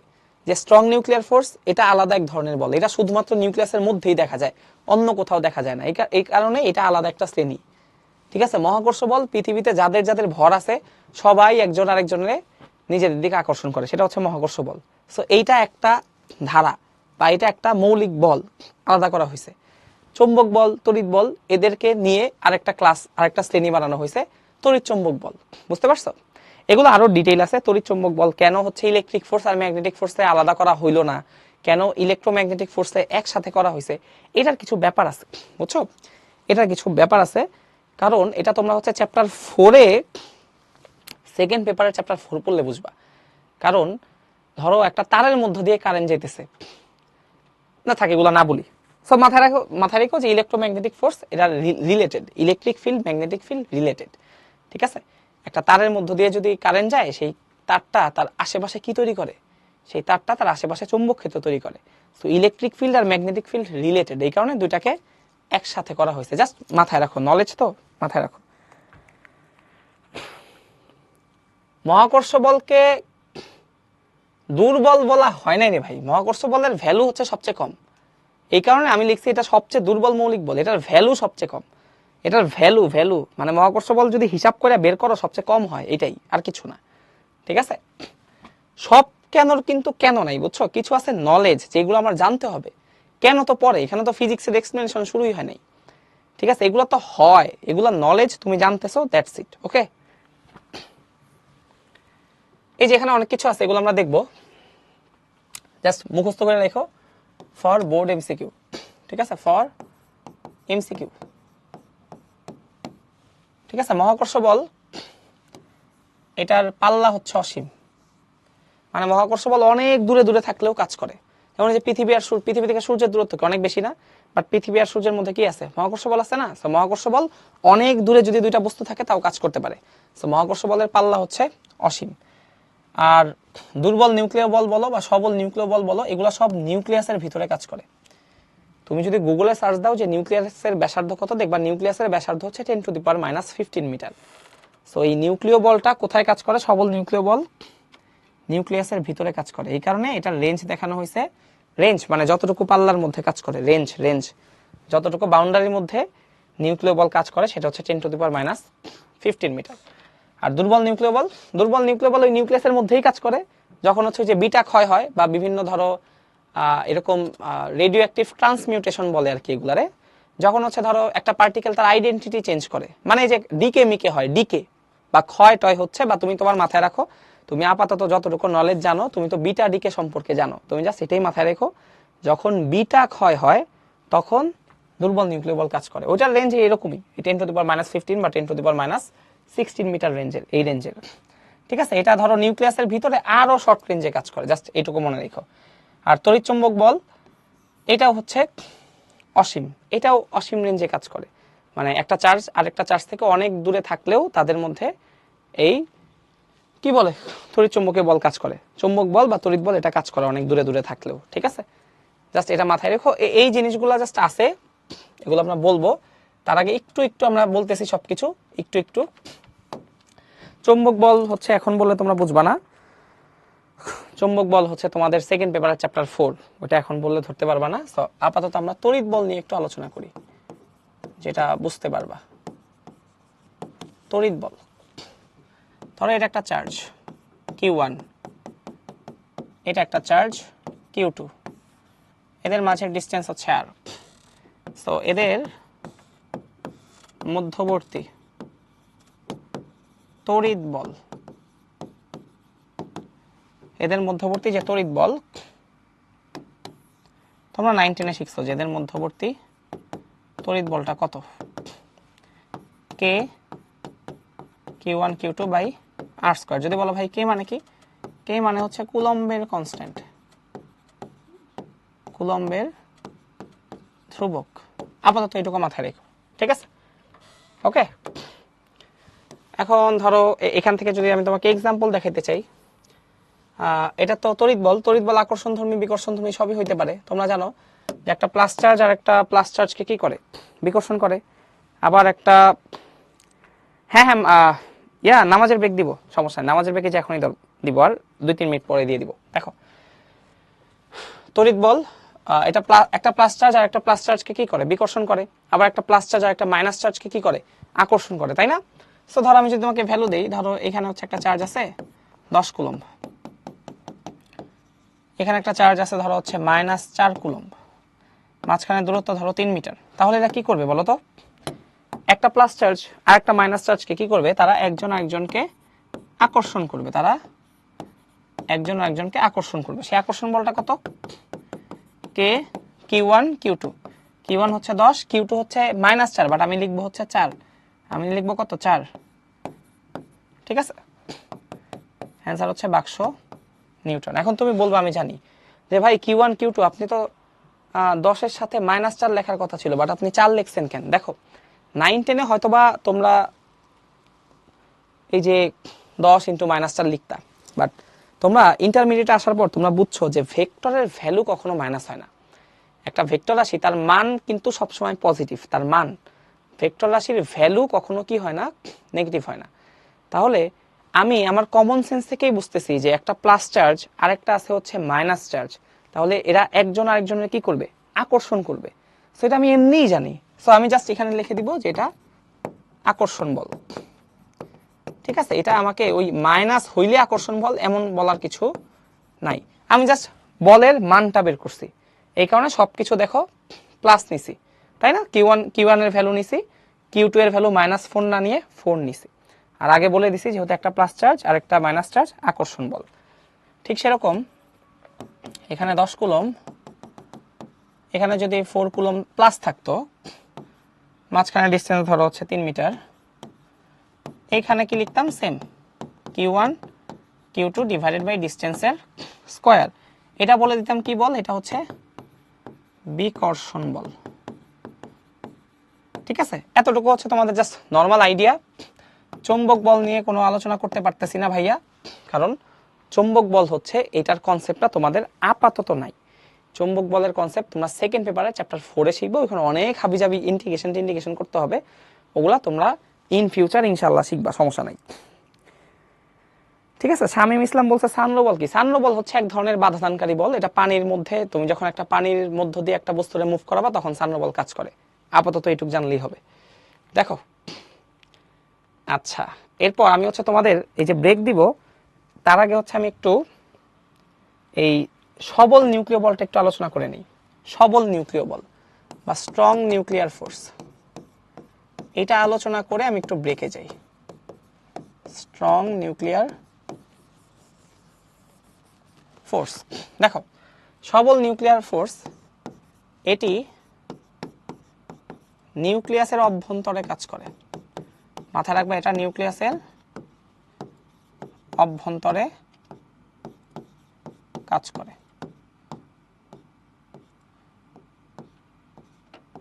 নিউক্লিয়াসের অভ্যন্তরে কাজ করে, এটি নিউক্লিয়াসের অভ্যন্তরে কাজ করে। তাহলে এটার রেঞ্জ কতখানি? রেঞ্জ মানে পাল্লা, ওই যে 10⁻⁻15 মিটার, কারণ নিউক্লিয়াসের ব্যাসার্ধ কত 10⁻⁻15 মিটার, বুঝছো? এখন আমি যদি বলি যে এই সবল নিউক্লিয় বল স্ট্রং নিউক্লিয়ার ফোর্স কাদের মধ্যে কাজ করে? স্ট্রং নিউক্লিয়ার ফোর্স এটা কাদের মধ্যে কাজ করে? স্ট্রং নিউক্লিয়ার ফোর্স প্রোটনের মধ্যে কাজ করে। মাথায় রাখবা, একটা প্রোটন এবং আরেকটা প্রোটনের মধ্যে এই স্ট্রং নিউক্লিয়ার ফোর্স কাজ করে। প্রোটন নিউট্রনের মধ্যে কাজ করে, ঠিক আছে? আবার একটা নিউট্রন এবং আরেকটা নিউট্রনের মধ্যেও কাজ করে, ঠিক আছে? তাহলে এই 3 জোড়া এদের মধ্যে কাজ করে। স্ট্রং নিউক্লিয়ার ফোর্স কোথায় কাজ করে? নিউক্লিয়াসের মধ্যে কাজ করে। নিউক্লিয়াসের মধ্যে থাকে কারা কারা? প্রোটন আর নিউট্রন। এদের প্রোটনের মধ্যে স্ট্রং নিউক্লিয়ার ফোর্স কাজ করে। একটা প্রোটন আরেকটা নিউট্রনকে আকর্ষণ করে, সেখানেও স্ট্রং নিউক্লিয়ার ফোর্স কাজ করে। একটা নিউট্রন আরেকটা নিউট্রনকে আকর্ষণ করে, এখানেও স্ট্রং নিউক্লিয়ার ফোর্স কাজ করে, ঠিক আছে? এখন আমি তোমাকে একটা জিনিস দেখাইতে চাই। ধরো এটা একটা নিউক্লিয়াস, এটা একটা নিউক্লিয়াস, ঠিক আছে? এটা একটা নিউক্লিয়াস। এই নিউক্লিয়াসে ধরো অসংখ্য প্রোটন আছে। আমি ছোট ছোট করে দেখাই। ধরো এই যে একটা প্রোটন, এই যে একটা প্রোটন, এই যে একটা প্রোটন, ধরো এই যে একটা নিউট্রন, এই যে একটা নিউট্রন, এই যে একটা নিউট্রন, এই যে একটা নিউট্রন, এরকম, ঠিক আছে? নিউক্লিয়াসে কি থাকে ভাই? নিউক্লিয়াসে প্রোটন থাকে আর নিউট্রন থাকে, তাই না? এখন আমি তোমাকে বলি, আমাকে একটু অ্যান্সার দাও। এই যে প্রোটন আর প্রোটন কিন্তু প্লাস চার্জ যুক্ত, ঠিক না? প্রোটন আর প্রোটন, এই প্রোটনের মধ্যে কিন্তু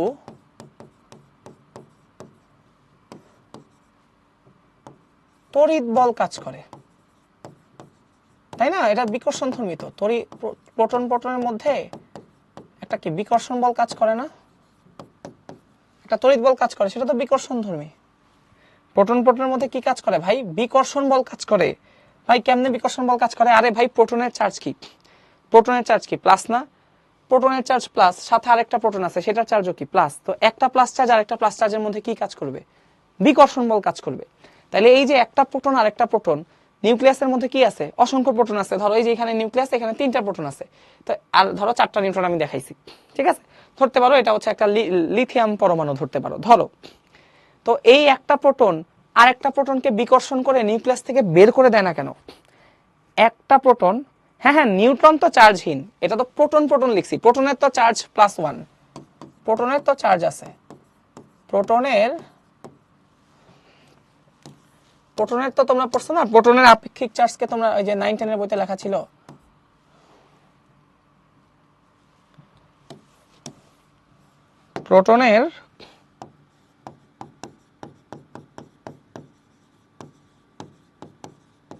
প্রোটনের আপেক্ষিক চার্জকে আমরা কি বলি? +1, ঠিক আছে? 9-10 এ ছিল না এটা? অবশ্যই ছিল।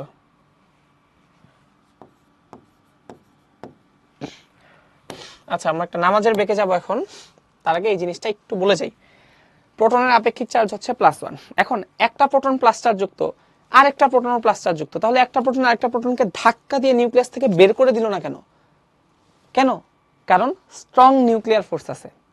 স্ট্রং নিউক্লিয়ার ফোর্স এই নিউক্লিয়নগুলোকে নিউক্লিয়াসের মধ্যে আবদ্ধ রাখছে। এই প্রোটনের মধ্যে যে বিকর্ষণ বল আছে, এই বিকর্ষণ বলগুলা কি করতে চায়? নিউক্লিয়াসটাকে ভেঙে দিতে চায়। কেন? কারণ একটা প্রোটন কি প্লাস চার্জ, আরেকটা প্রোটন কি প্লাস চার্জ। একটা প্লাস চার্জ আরেকটা প্লাস চার্জকে কি করতে চায়? ধাক্কা দিতে চায়, ঠিক আছে? বিকর্ষণ করতে চায়। বাট এখানে কি বিকর্ষণ করছে? বিকর্ষণ করতে, ঠিক আছে, বাট এদেরকে ধরে রাখছে কে? এই স্ট্রং নিউক্লিয়ার ফোর্স নিউক্লিয়নগুলোকে, নিউক্লিয়ন মানে কি? নিউক্লিয়ন মানে প্রোটন আর নিউট্রনকে একসাথে নিউক্লিয়ন বলা হয়। নিউক্লিয়নগুলোকে নিউক্লিয়াসের মধ্যে আবদ্ধ রেখেছে, ঠিক আছে? তাহলে এই নিউক্লিয়াসের মধ্যে এই যে প্রোটনগুলা, একটা প্রোটন আরেকটা প্রোটনকে বিকর্ষণ করা সত্ত্বেও প্রোটনগুলা কিভাবে নিউক্লিয়াসের মধ্যে আছে? কারণ একটা প্রোটনকে আরেকটা নিউট্রন ধরে রাখছে, একটা প্রোটনকে আরেকটা প্রোটনও ধরে রাখছে, ঠিক আছে? প্রোটন প্রোটনের মধ্যে যেরকম প্লাস চার্জের কারণে যে বিকর্ষণ বল আছে, এরা যেরকম ভেঙে দিতে চায়, ওইরকম প্রোটন প্রোটন বা প্রোটন নিউট্রন নিউট্রন নিউট্রন এরা সবাই সবাইকে সবল নিউক্লিয় বল দ্বারা ধরে রাখছে। তার মানে নিউক্লিয়াসের মধ্যে নিউক্লিয়নগুলোরে আবদ্ধ রাখছে কে? Strong nuclear force. ঠিক আছে, ওকে।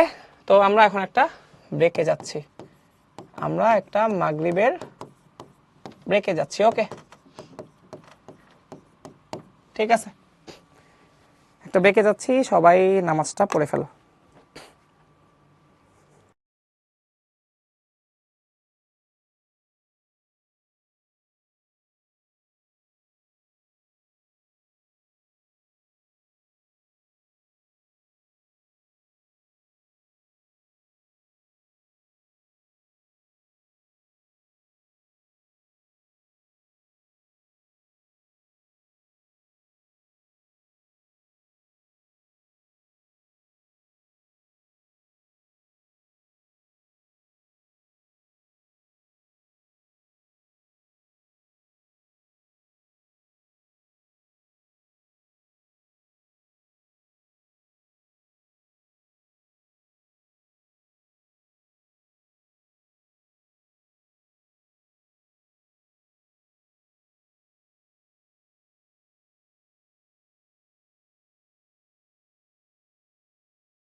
রেদওয়ান বলছো নিউটনের থার্ড ল কি অলওয়েজ অ্যাপ্লিকেবল কিনা? হ্যাঁ, always applicable. Newton's third law, Redwan তুমি যেটা বলছো তোমার কনসেপ্ট একটু ঝামেলা আছে। অ্যাকশন আর রিঅ্যাকশন দুইটা একই বস্তুর উপর কাজ করে না, অ্যাকশন আর রিঅ্যাকশন দুইটা ভিন্ন বস্তুর উপর কাজ করে। এই কথাটা মাথায় রেখো, তাইলেই তুমি যেটা বলছো তোমার প্রশ্নের সলিউশন তুমি পেয়ে যাবা। ঠিক আছে? অ্যাকশন আর রিঅ্যাকশন দুইটা ভিন্ন বস্তুর উপর কাজ করে। ওকে, ইয়াসিন বলছে আই এম ব্যাক। আচ্ছা ঠিক আছে, ওকে। আনিশা বলছে গতি অবস্থা বলতে কি বোঝায়? এই যে আমি চুপচাপ দাঁড়ায় আছি, তার মানে আমার গতি অবস্থা কি? স্থির। ধরো আমি 5 মিটার পার সেকেন্ড বেগে হাঁটতেছি, আমার গতি অবস্থা কি? আমি গতিশীল, এটাই গতি অবস্থা। জুবাইর বলছে আইসোবার আইসোটোপ এদের ক্ষেত্রে কি হবে? এই প্রোটন আর নিউট্রন সংখ্যা যদি চেঞ্জ হয় তাহলে এই স্ট্রং নিউক্লিয়ার ফোর্সের ভ্যালুও চেঞ্জ হবে। ঠিক আছে? যত বেশি প্রোটন নিউট্রন থাকবে, যত বেশি নিউক্লিয়ন, তত স্ট্রং নিউক্লিয়ার ফোর্সটা বড় হবে। দ্যাটস ইট, এটা জানলেই হবে।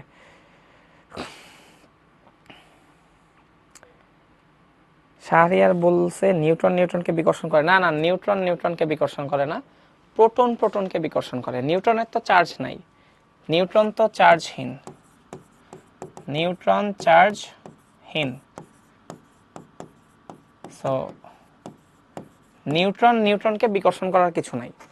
একটা প্রোটন প্লাস চার্জ আর একটা প্রোটন প্লাস চার্জ, এই প্রোটন প্রোটনকে বিকর্ষণ করে, বুঝছো? ওকে, আই গেস সবার প্রশ্নের অ্যান্সার দিতে পারছি। ওকে, ঠিক আছে। আচ্ছা, তাহলে তো হইলই। স্ট্রং নিউক্লিয়ার ফোর্স তো বললামই। ঠিক আছে, তাহলে স্ট্রং নিউক্লিয়ার ফোর্স কি করে? নিউক্লিয়নগুলোকে নিউক্লিয়াসের মধ্যে আবদ্ধ রাখে। ঠিক আছে, এই যে কুলম্ব বল, যেটা তড়িৎ বল বা কুলম্ব বল, এটা একটা প্রোটন আরেকটা প্রোটনকে ধাক্কা দিয়ে নিউক্লিয়াস থেকে বের করে দিতে চায়, বাট প্রোটনগুলা নিউক্লিয়াসের মধ্যে আবদ্ধ আছে কিভাবে? একটা প্রোটন আরেকটা প্রোটনকে বিকর্ষণ করার পরেও কিভাবে তারা একই নিউক্লিয়াসের মধ্যে আবদ্ধ থাকে? কারণ স্ট্রং নিউক্লিয়ার ফোর্স তাদেরকে একত্রিত করে রাখে। That's it. আচ্ছা, আপেক্ষিক তীব্রতা মানে কিছু, আপেক্ষিক তীব্রতা মানে হচ্ছে স্ট্রেংথ, এটা স্ট্রেংথ বুঝাইছে, মানে কোনটা কত বেশি শক্তিশালী ওটা বুঝাইছে, বুঝছো? এটা কোনো অঙ্কর কিছু না, মানে এটা ভাইবো না যেটা অন্য কোনো টার্ম, এমন না। ধরো ধরো তুমি যদি রেফারেন্স হিসেবে মহাকর্ষ বলকে ধরো, তো মহাকর্ষ বল থেকে দুর্বল নিউক্লিয় বল 10⁻30 গুণ বেশি শক্তিশালী। এই কারণে বোঝানো হয়েছে যে যদি মহাকর্ষ বলের স্ট্রেংথ বা এটা কতটা শক্তিশালী সেটার ভ্যালুকে যদি তুমি বেস ধরো বা 1 ধরো, তাহলে দুর্বল নিউক্লিয় বলের ভ্যালু হবে 10⁻30। মানে জাস্ট কম্পেয়ার করা হয়েছে যে মহাকর্ষ বল থেকে বাকি বলগুলা কত বেশি শক্তিশালী, জাস্ট ওইটাই। এটা কোনো টার্ম না, ফিজিক্সের কোনো টার্ম না, বুঝছো? জাস্ট কম্পেয়ার করা হয়েছে। ঠিক আছে, বুঝছো? জাস্ট কম্পেয়ার করা হয়েছে যে মহাকর্ষ বল এটার মান যদি 1 হয়, তাহলে তড়িৎচুম্বক বল এটার মান হবে 10⁻39, কোথাও কোথাও 10⁻40 আছে। তো যাই হোক, দুইটাই লেখা আছে। আর সবল নিউক্লিয় বলের ভ্যালু হবে কত? মহাকর্ষ বলের ভ্যালু যদি 1 হয়, জাস্ট বোঝানোর জন্য, তাহলে সবল নিউক্লিয় বলের ভ্যালু হবে 10⁻41। মানে সবল নিউক্লিয় বল মহাকর্ষ বলের থেকে 10⁻41 গুণ শক্তিশালী। Can you imagine? মানে হিউজ হিউজ হিউজ। ঠিক আছে, আবার তুমি এভাবে চিন্তা করতে পারো, দুর্বল নিউক্লিয় বল থেকে তড়িৎচুম্বকীয় বল 10⁹ গুণ শক্তিশালী। দুর্বল নিউক্লিয় বল কি 10⁻30? সরি, হ্যাঁ, দুর্বল নিউক্লিয় বল 10⁻30, তড়িৎচুম্বকীয় বল 10⁻39। তাহলে তড়িৎচুম্বকীয় বল দুর্বল নিউক্লিয় বল থেকে 10⁹ গুণ শক্তিশালী। জাস্ট এমসিকিউ, আর কিছু না। ওকে, এখানে জাস্ট মাথায় রাখবা, ফিজিসিস্টরা চিন্তা করে যে এই বলগুলা কিভাবে কাজ করে। তারা চিন্তা করে যে এই বলগুলা বিভিন্ন ধরনের মানে কণা আছে, এই কণাগুলা আদান প্রদানের মাধ্যমে কাজ করে। ঠিক আছে, তো এই বিনিময়কারী কণাটা কি? মহাকর্ষ বল দুইটা বস্তুর মধ্যে কিভাবে কাজ করে? গ্রাভিটন নামক এক ধরনের কণার আদান প্রদানের মাধ্যমে কাজ করে। ঠিক আছে, দুর্বল নিউক্লিয় বল কিভাবে কাজ করে? বোসন কণা শুধু বললে হবে না, এটা বলতে হবে ডাব্লিউ ও জেড বোসন। ডাব্লিউ ও জেড বোসন কণার আদান প্রদানের মাধ্যমে দুর্বল নিউক্লিয় বল কাজ করে।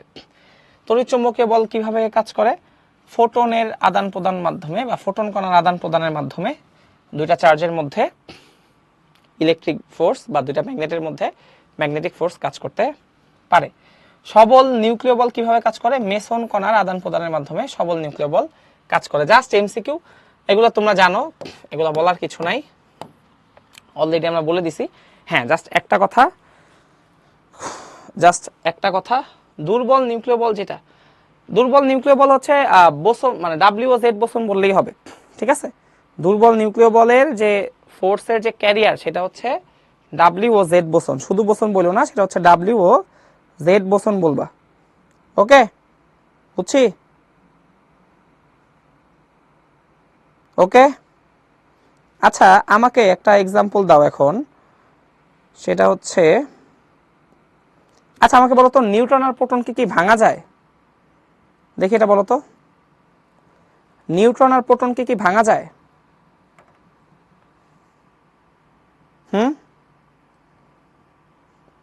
নিউট্রন আর প্রোটনকে কি ভাঙা যায় বলো তো?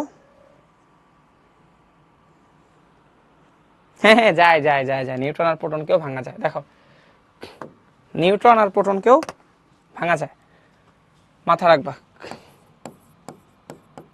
নিউট্রন এবং প্রোটন উভয়েই উভয়েই উভয়েই কোয়ার্ক দিয়ে তৈরি। কোয়ার্ক দিয়ে তৈরি, কি দিয়ে তৈরি? কোয়ার্ক দিয়ে তৈরি। কোয়ার্ক হচ্ছে, ঠিক আছে, এদেরকে ভাঙলে কি পাওয়া যায়? কোয়ার্ক পাওয়া যায়, বুঝতে পারছো? এদেরকে ভাঙলে কি পাওয়া যায়? কোয়ার্ক, কোয়ার্ক, কোয়ার্ক পাওয়া যায়, বুঝছো? এখন যদি বলো যে কোয়ার্ক কি, আমি জাস্ট বলি যে নিউট্রন কি দিয়ে তৈরি। দেখো, এটা জাস্ট নলেজ, এগুলার কোনো কেনর উত্তর নাই, জাস্ট নলেজ। নলেজ জেনে রাখো, আমরা যখন ম্যাথমেটিক্স শুরু করব তখন তুমি কেন জিজ্ঞেস করো, কেনর উত্তর সবই দিব না, সমস্যা নাই। এটা হচ্ছে নলেজ। নিউট্রন কি দিয়ে তৈরি? নিউট্রন হচ্ছে একটা আপ কোয়ার্ক, দুইটা ডাউন কোয়ার্ক দিয়ে তৈরি। ইউ মানে কি? Up quark. ডি মানে কি? Down quark. আবার ডি মানে কি? ডাউন কোয়ার্ক, ঠিক আছে? তাহলে মাথায় রাখবা যে নিউট্রন কি দিয়ে তৈরি? নিউট্রন হচ্ছে একটা আপ কোয়ার্ক, দুইটা ডাউন কোয়ার্ক দিয়ে তৈরি। নিউট্রন হচ্ছে একটা আপ কোয়ার্ক, দুইটা ডাউন কোয়ার্ক দিয়ে তৈরি। নিউট্রন হচ্ছে একটা আপ কোয়ার্ক আর দুইটা ডাউন কোয়ার্ক দিয়ে তৈরি, ঠিক আছে? এটা জাস্ট একটু মাথায় রেখো, এগুলা নলেজ। এগুলা কি? এগুলা নলেজ, এগুলো তোমার জানতে হবে। হয়তো পরীক্ষায় তুমি ডিরেক্টলি নাও পাইতে পারো, বাট এগুলা নলেজ। ফিজিক্স শিখতেছো, এই নলেজগুলো যদি তুমি জানো, তোমার ফ্রেন্ডের থেকে তুমি আগায় থাকবা। কোয়ার্কের কিন্তু চার্জ আছে।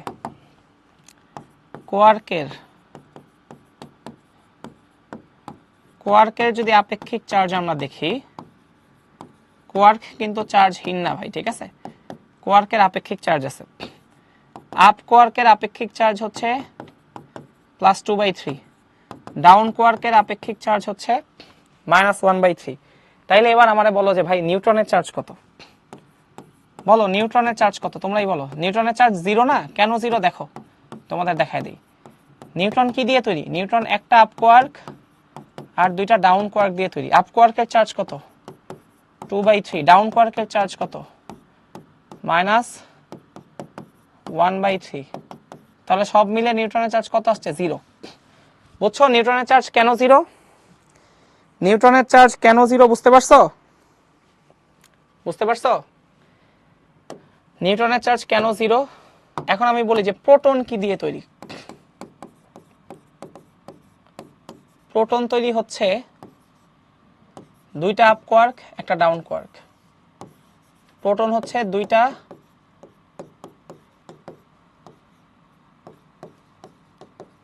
আপ কোয়ার্ক এবং একটা ডাউন কোয়ার্ক দিয়ে তৈরি। দুইটা আপ কোয়ার্ক এবং একটা ডাউন কোয়ার্ক দিয়ে তৈরি। আচ্ছা তাহলে যদি বলি ভাই প্রোটনের চার্জ কত? প্রোটনের চার্জ দেখো, যদি বলা হয় ভাই প্রোটনের চার্জ কত, প্রোটনের চার্জ দুইটা আপ কোয়ার্ক একটা ডাউন কোয়ার্ক। আপ কোয়ার্ক কত?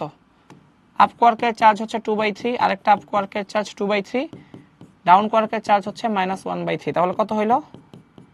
+1, ঠিক আছে? এগুলা মাথায় রেখো, এগুলা নলেজ।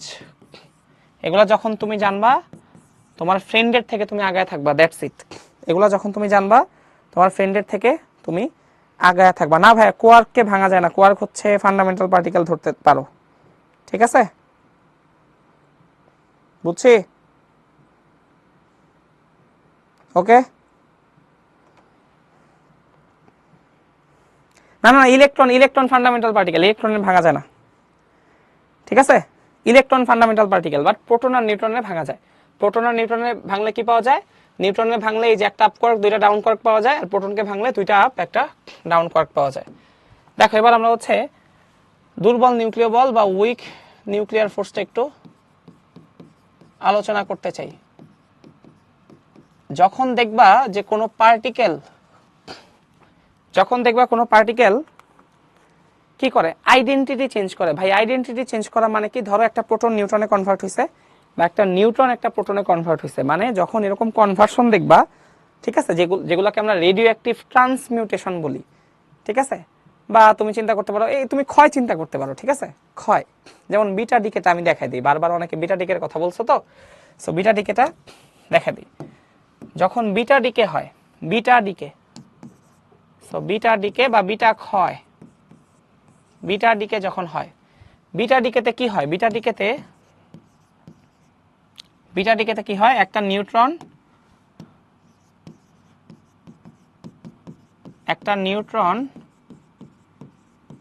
এখানে একটা প্রোটনে কনভার্ট হয়, একটা নিউট্রন এখানে একটা প্রোটনে পরিণত হয়, মানে এই যে আইডেন্টিটি চেঞ্জ হইল না, এটাকে বিটা ডিকে বলতে পারো অথবা বিটা মাইনাস ডিকে বলতে পারো, বিটা ডিকে অথবা অনেক জায়গায় এটাকে বিটা মাইনাস ডিকেও বলে, ঠিক আছে, এটাকে বিটা মাইনাস ডিকেও বলে। এখানে কি হয়, একটা নিউট্রন এখানে একটা প্রোটনে পরিণত হয়, একটা নিউট্রন এখানে একটা প্রোটনে পরিণত হয়। ধরো এই যে ধরো এখানে একটা নিউট্রন আছে, একটা নিউট্রন এখানে কি হয়েছে, বিটা ডিকে বা বিটা ক্ষয় হইলে কি হয়, একটা নিউট্রন এখানে একটা প্রোটনে পরিণত হয়েছে, একটা নিউট্রন এখানে কি হয়েছে, প্রোটনে পরিণত হয়েছে। সো নিউট্রন মানে কি বলতো, নিউট্রনে কি থাকে, নিউট্রনে থাকে হচ্ছে একটা আপ কোয়ার্ক দুইটা ডাউন কোয়ার্ক, আর প্রোটনে কি থাকে, প্রোটনে দুইটা আপ কোয়ার্ক একটা ডাউন কোয়ার্ক। তার মানে এই নিউট্রনটা থেকে যখন প্রোটনে কনভার্সনটা হয়েছে, তখন খেয়াল করে দেখো অবশ্যই একটা ডাউন কোয়ার্ক একটা আপ কোয়ার্কে কনভার্ট হয়েছে, এগুলারে বলে আইডেন্টিটি চেঞ্জ। একটা ডাউন কোয়ার্ক একটা আপ কোয়ার্কে চেঞ্জ হয়েছে, পরিণত হয়েছে, ঠিক আছে, এখানে লিখে রাখতে পারো, একটা ডাউন কোয়ার্ক এখানে একটা, এগুলা নলেজ ভাইয়া, তুমি এগুলা জেনে রাখতেছো, এটাই একটা আপ কোয়ার্কে পরিণত হয়েছে। এখন এটা নলেজ যে একটা ডাউন কোয়ার্ক কখনোই দুর্বল নিউক্লিয় বলের সাহায্য ছাড়া আপ কোয়ার্কে কনভার্ট হতে পারে না। এই যে একটা ডাউন কোয়ার্ক যখন আপ কোয়ার্কে কনভার্ট হয়েছে, তখন এখানে দুর্বল নিউক্লিয় বলটা কাজ করে। যদি বলো ভাই কিভাবে কাজ করে, এই যে যখন এই নিউট্রনটা প্রোটনে কনভার্ট হয়েছে, তখন একটা ক্ষণস্থায়ী ডাব্লিউ মাইনাস পার্টিকেল এমিট হয়েছে, ঠিক আছে, ডাব্লিউ মাইনাস পার্টিকেল, এটাকে তুমি বলতে পারো খুবই ক্ষণস্থায়ী, এটাকে ইন্টারমিডিয়েট বোসন বলা যায়, ইন্টারমিডিয়েট অবস্থা, মানে খুব অল্প সময়ের জন্য ছিল, এটা স্থায়ী না, ডাব্লিউ মাইনাস পার্টিকেল এমিট হয়েছে, ঠিক আছে। এই ডাব্লিউ মাইনাস যে পার্টিকেলটা বা ডাব্লিউ মাইনাস বোসন, যেটা ডাব্লিউ মাইনাস ইন্টারমিডিয়েট বোসন লিখি, এটাকে ইন্টারমিডিয়েট বোসন, এই ডাব্লিউ মাইনাস পার্টিকেলটা কিন্তু থাকে নাই, ডাব্লিউ মাইনাস পার্টিকেলটা একটু পর কি হয়েছে, ডাব্লিউ মাইনাস পার্টিকেলটা থেকে একটু পর ইলেকট্রন পাওয়া গেছে, আর কি পাওয়া গেছে, আরেকটা পাওয়া গেছে হচ্ছে অ্যান্টি নিউট্রিনো, ঠিক আছে। এটা কি অ্যান্টি নিউট্রিনো, তো অনেক ধরনের হয়, এটার নাম হচ্ছে electron type anti neutrino, electron type anti neutrino, ঠিক আছে, তাহলে এটা কি ইলেকট্রন টাইপ অ্যান্টি নিউট্রিনো। আচ্ছা এখন আমি তোমাকে বলি, এই যে ইন্টারমিডিয়েট অবস্থায়, অস্থায়ী অবস্থায় যে ডাব্লিউ মাইনাস পার্টিকেল, ওই যে বোসন বললাম না, ডাব্লিউ বোসন আর জেড বোসন পড়ছো না, সো ডাব্লিউ মাইনাস পার্টিকেল এটা কোন বলের ক্যারিয়ার, কোন বলের বাহক? ডাব্লিউ মাইনাস পার্টিকেল এটা কোন বলের বাহক? সবাই বলো, ডাব্লিউ মাইনাস পার্টিকেল এটা কোন বলের বাহক বলো?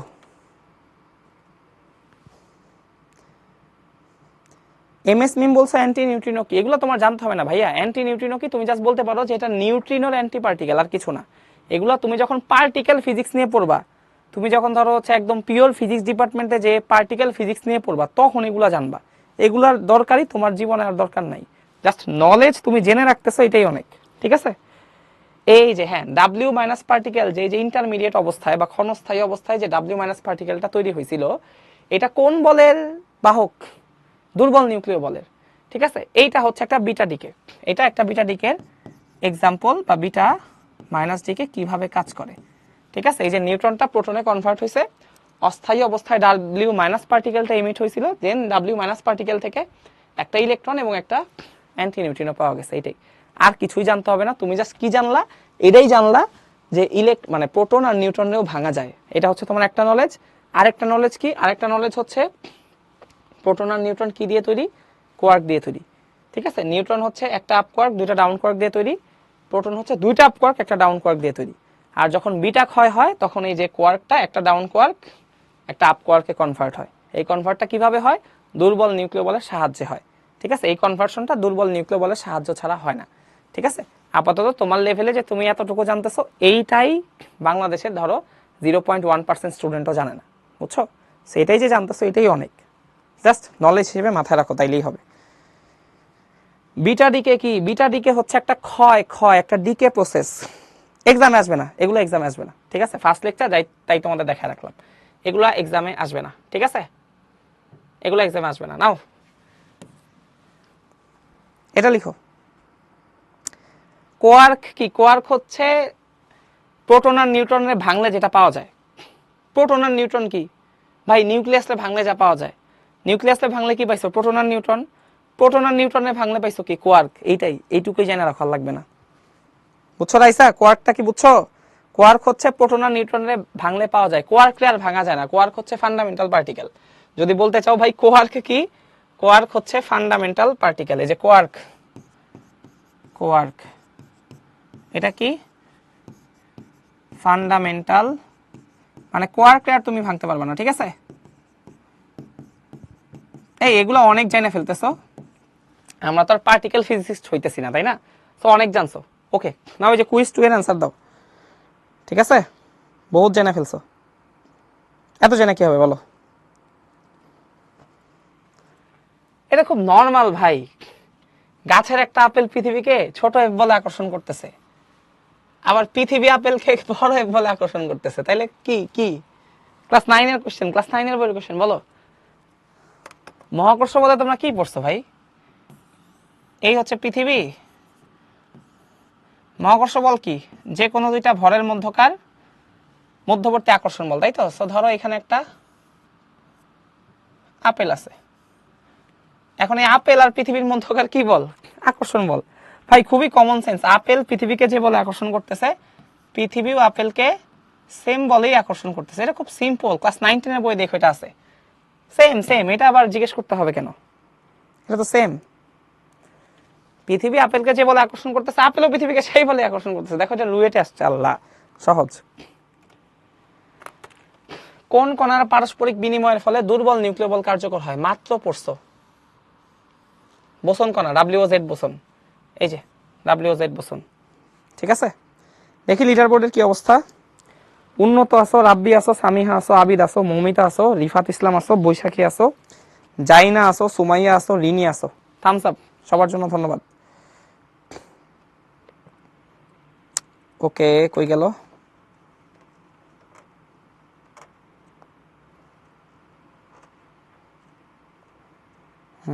আচ্ছা আচ্ছা, ঠিক আছে, ওকে ঠিক আছে, এটা তো হইল।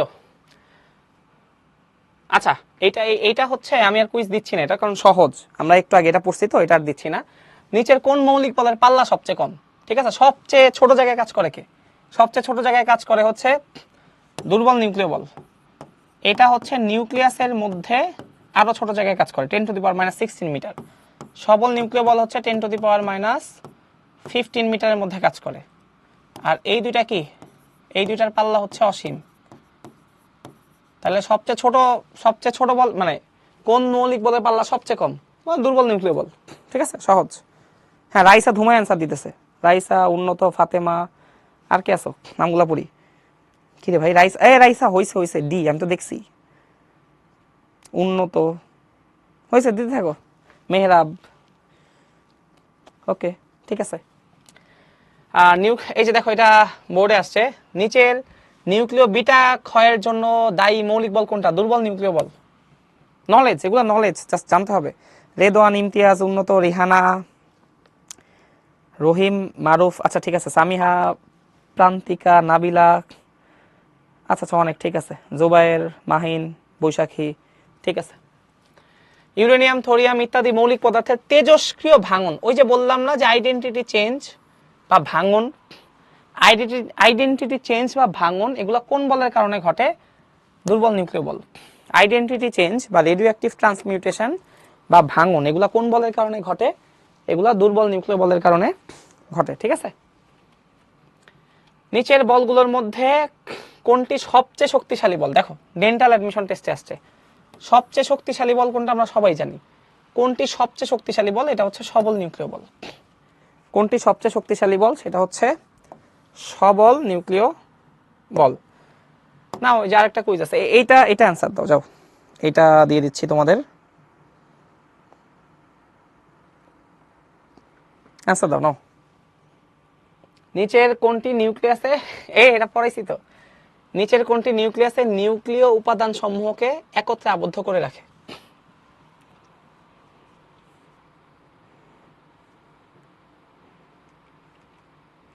সবাই অ্যান্সার দাও, এটা তো বাড়ার কথা, একটু আগে না বললাম। নিচের কোনটি নিউক্লিয়াসে নিউক্লিয়ন গুলারে আবদ্ধ করে রাখে? কে বলো, বলো বলো বলো বলো বলো, কে কে কে?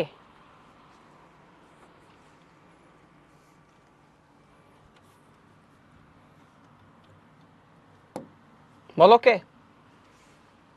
আরে এটা সবল নিউক্লিয় বল, এন্ড করে দেই। আচ্ছা, আমরা প্রায় ক্লাসের শেষের দিকে চলে আসছি। আমরা এখন নিউটনের দ্বিতীয় সূত্রটা একটু পড়বো, এরপর কিছুক্ষণ পর ছুটি দিয়ে দিব। ঠিক আছে,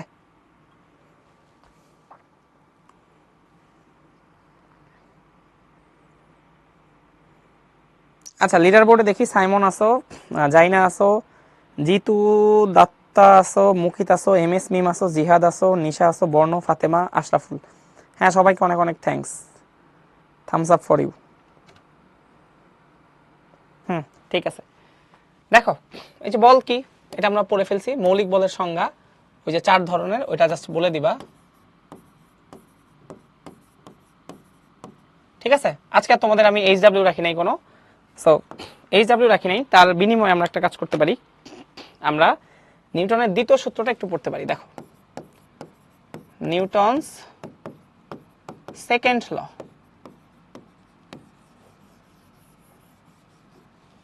ঠিক আছে, নিউটন সেকেন্ড লটা আমাদের কি বলছে বলতো? বলছে যে বস্তুর ভরবেগের পরিবর্তনের হার, বস্তুর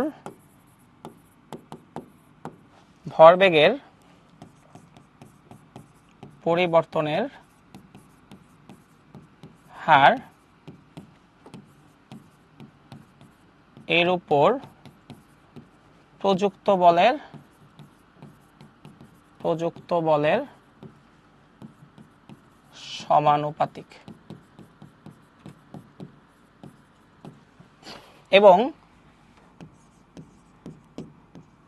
এবং বল যেদিকে ক্রিয়া করে, তোমরা সবাই পড়ছো ছোটকালে, বল যেদিকে ক্রিয়া করে বস্তুর ভরবেগের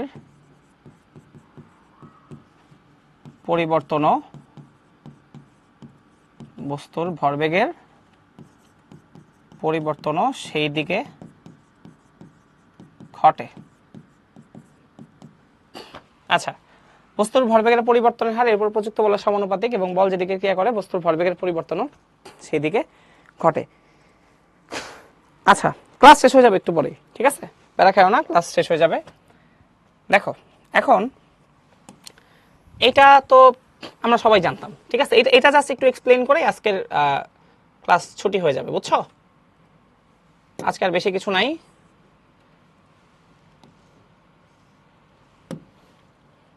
জাস্ট এই যে এই নিউটন সেকেন্ড লটা একটু আলোচনা করেই আজকের মতো ক্লাসের এখানে সমাপ্তি ঘটবে, সমস্যা নেই, বুঝছো? আর মাঝখানে তো তোমরা নামাজের ব্রেকও পাইছো, নামাজের ব্রেকের পর তো আর আমরা বেশিক্ষণ কথাও বলি নাই, তো শেষ হয়ে যাচ্ছে। দেখো ধরো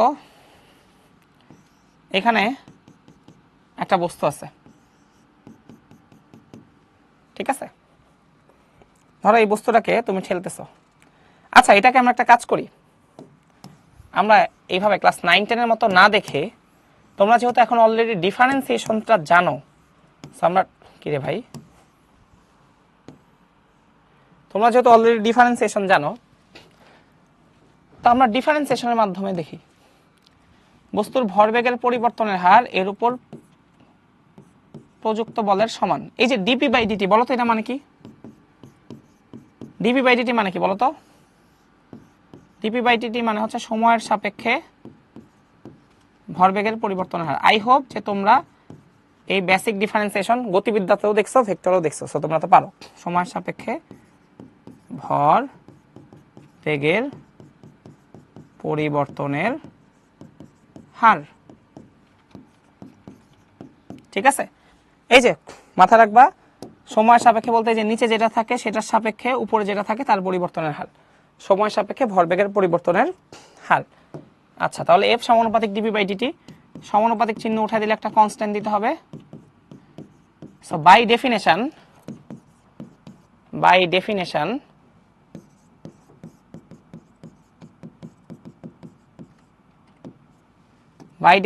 এই কেটাকে ধরা হয়েছে হচ্ছে 1, বাই ডেফিনেশন এই কেটাকে 1 ধরা হয়েছে, তার মানে কে থাকবে না, কে উড়ায় দাও 1 দিয়ে, ঠিক আছে। F equal DP by dt, কে হচ্ছে 1, ওকে। এই যে F equal DP by dt, এইটাই হচ্ছে নিউটনস সেকেন্ড ল। এটাই কি নিউটনের সেকেন্ড ল, এটাই নিউটন সেকেন্ড ল, বুঝতে পারছো? তাহলে নিউটন সেকেন্ড ল বলতে আমরা কি বুঝি?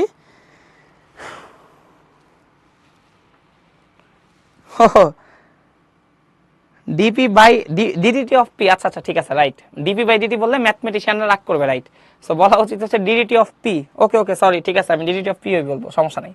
আচ্ছা, সো নিউটন সেকেন্ড ল যেটা, তো মোরাল অফ দ্য স্টোরি হচ্ছে আলটিমেটলি নিউটনস সেকেন্ড ল যেটা দাঁড়াচ্ছে নিউটন সেকেন্ড ল এফ, সেটা হচ্ছে ডিডিটি অফ পি। আচ্ছা ঠিক আছে, ডিপি বাই ডিটি বললে ম্যাথমেটিশিয়ানরা রাগ করে ফেলতে পারে না, ঠিক আছে, ওকে, ঠিক আছে, প্যারা নাই। সো ডিডিটি অফ পি বললাম, ওকে, ঠিক আছে। এখন পি মানে কি? ভরবেগ। সো পি এর জায়গায় বসাইলাম এমভি, ঠিক আছে। যেহেতু বস্তুর ভর ধ্রুবক, মাথায় রেখো নিউটনের সেকেন্ড ল কোনটা? নিউটনের সেকেন্ড ল কিন্তু হচ্ছে যেটা, এই যে এইটা হচ্ছে নিউটনের second law. F equal DP by DT যেটা, এটাই হচ্ছে নিউটনের সেকেন্ড ল। দেন নিউটনের সেকেন্ড ল থেকে আমরা একটা ফর্মুলা নিয়ে আসতে পারি, ঠিক আছে। নিউটনের সেকেন্ড ল কোনটা? নিউটনের সেকেন্ড ল হচ্ছে এই যে এইটা হচ্ছে নিউটনের সেকেন্ড ল। এইটা থেকে আমরা ফর্মুলা নিয়ে আসতে পারি, যেই ফর্মুলা দিয়ে আমরা অঙ্ক টঙ্ক করব, ঠিক আছে। যদি তোমাকে ডিরেক্ট বলা হয়, তুমি কিন্তু বললো না যে এফ ইকুয়াল এম এ মানে Newton second law. Newton second law হচ্ছে ভাই F equal DP by DT, ভর ইকুয়াল ধ্রুবক হলে, বা ভর তো ধ্রুবক, তো ভর যদি ধ্রুবক হয় আমরা কি করতে পারি? ভরকে ডিফারেন্সিয়েশনের বাইরে নিয়ে আসতে পারি, ঠিক আছে। এখন F equal DV by DT মানে কি? সময়ের সাপেক্ষে বেগের পরিবর্তনের হার, এটাকে আমরা বলি এফ ইকুয়াল এম এ, ঠিক আছে। এইভাবে হচ্ছে নিউটনের সেকেন্ড ল থেকে এইভাবে আমরা এফ ইকুয়াল এম এ ডিরাইভ করতে পারি, ঠিক আছে, ওকে। তাহলে আমরা তো যেহেতু ক্লাসের শেষ, এখন জাস্ট একটা অঙ্ক দিব, এই অঙ্কটা করে আজকের মতো আমরা ছুটি ইতি টানবো, অঙ্কটা করে আজকের মতো আমরা ইতি টানবো।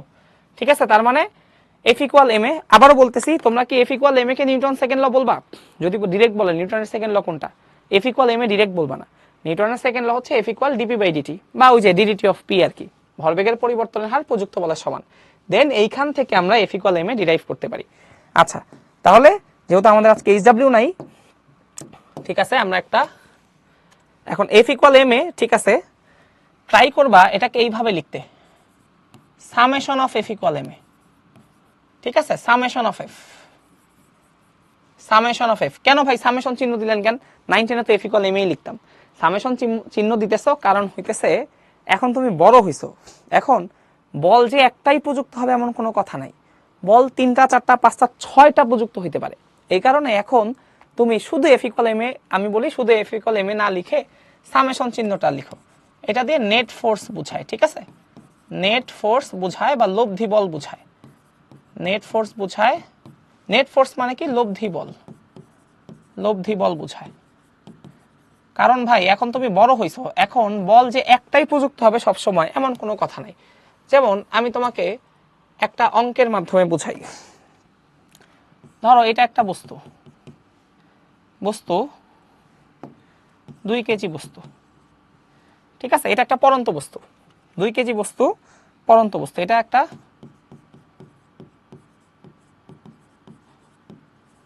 পরন্ত বস্তু, ঠিক আছে, পরন্ত বস্তু। আমার প্রশ্ন হচ্ছে, প্রশ্নটা লিখে রাখো, এটা হইলে আমাদের শেষ।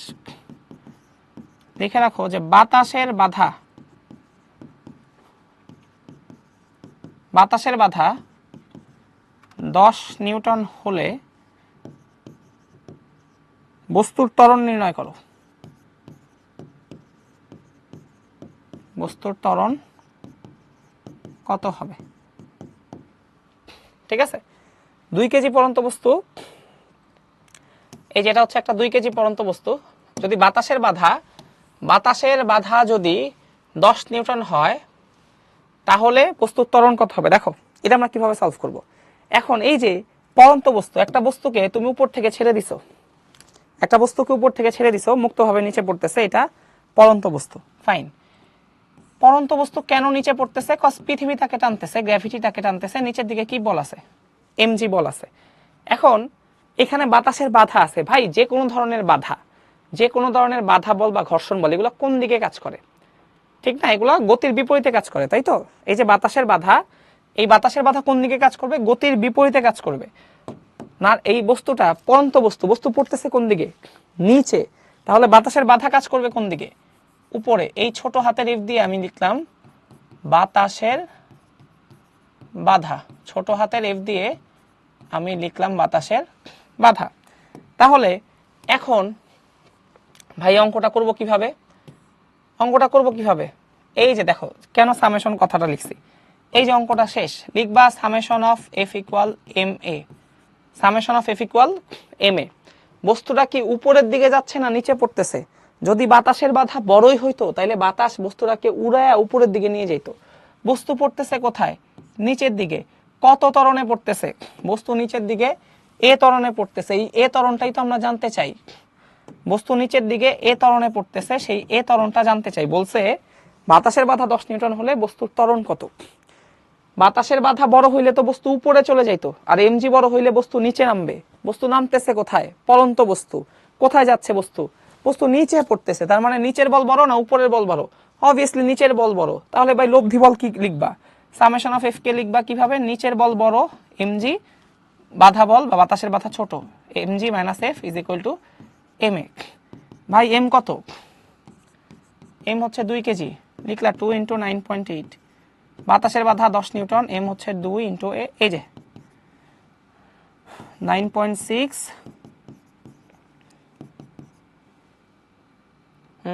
কত হয়? 4.8। নাও এই যে এটাই ছুটি, ছুটি ছুটি ছুটি, গরম গরম রুটি যাও। আজকের মতো এখানে ছুটি। আগে দেখো এটা বুঝছো কিনা, বুঝছো এটা? হ্যাঁ, যে সবাই বুঝছো, ঠিক আছে। জাস্ট একটা অ্যাপ্লিকেশন দেখাইলাম যে যে আমরা কেন সামেশন অফ এফ কথা লিখি। কারণ 9, 10 কি করতা? তুমি একটা বস্তুকে ধাক্কা দিতা। এখন তুমি বড় হইছো ভাই, এখন যে বল সবসময় একটা কাজ করবে এমন নাও হইতে পারে। যেমন এই যে ধরো পরন্ত বস্তু, পরন্ত বস্তু নিচে পড়তেছে, বল কি শুধু এমজি একটা বলই কাজ করতেছে? না, উপরের দিকে বাতাসের বাধা আছে, ঠিক না? বস্তু নিচে পড়তেছিল, নিচের বলটা বড় মাইনাস বাতাসের বল দিয়ে হিসাব করে ফেলছে, ঠিক আছে। ওকে, ইয়াসিন বলছে পানি পানি। আমরা নিউটনের বলবিদ্যার যে 12টা লেকচার আছে, এই দুনিয়াতে যা যা আছে নিউটনের বলবিদ্যার সব পড়বো, সব ইনশাল্লাহ পানি পানি হয়ে যাবে। ওকে, তানভীর বলছে এমজি মাইনাস এফ কিভাবে হলো, কারণ নিচে পড়তেছে বস্তুটা, নিচে পড়তেছে মানে নিচের বল বড় উপরের বল ছোট। তোমরা অলওয়েজ জানো যে দুইটা বল স্বাভাবিক না, দুইটা বল একটা নিচে আর একটা উপরে কাজ করতেছে, তাহলে লব্ধি বল কত, বড় বল মাইনাস ছোট বল না। ভেক্টর চ্যাপ্টারে পড়ছো না।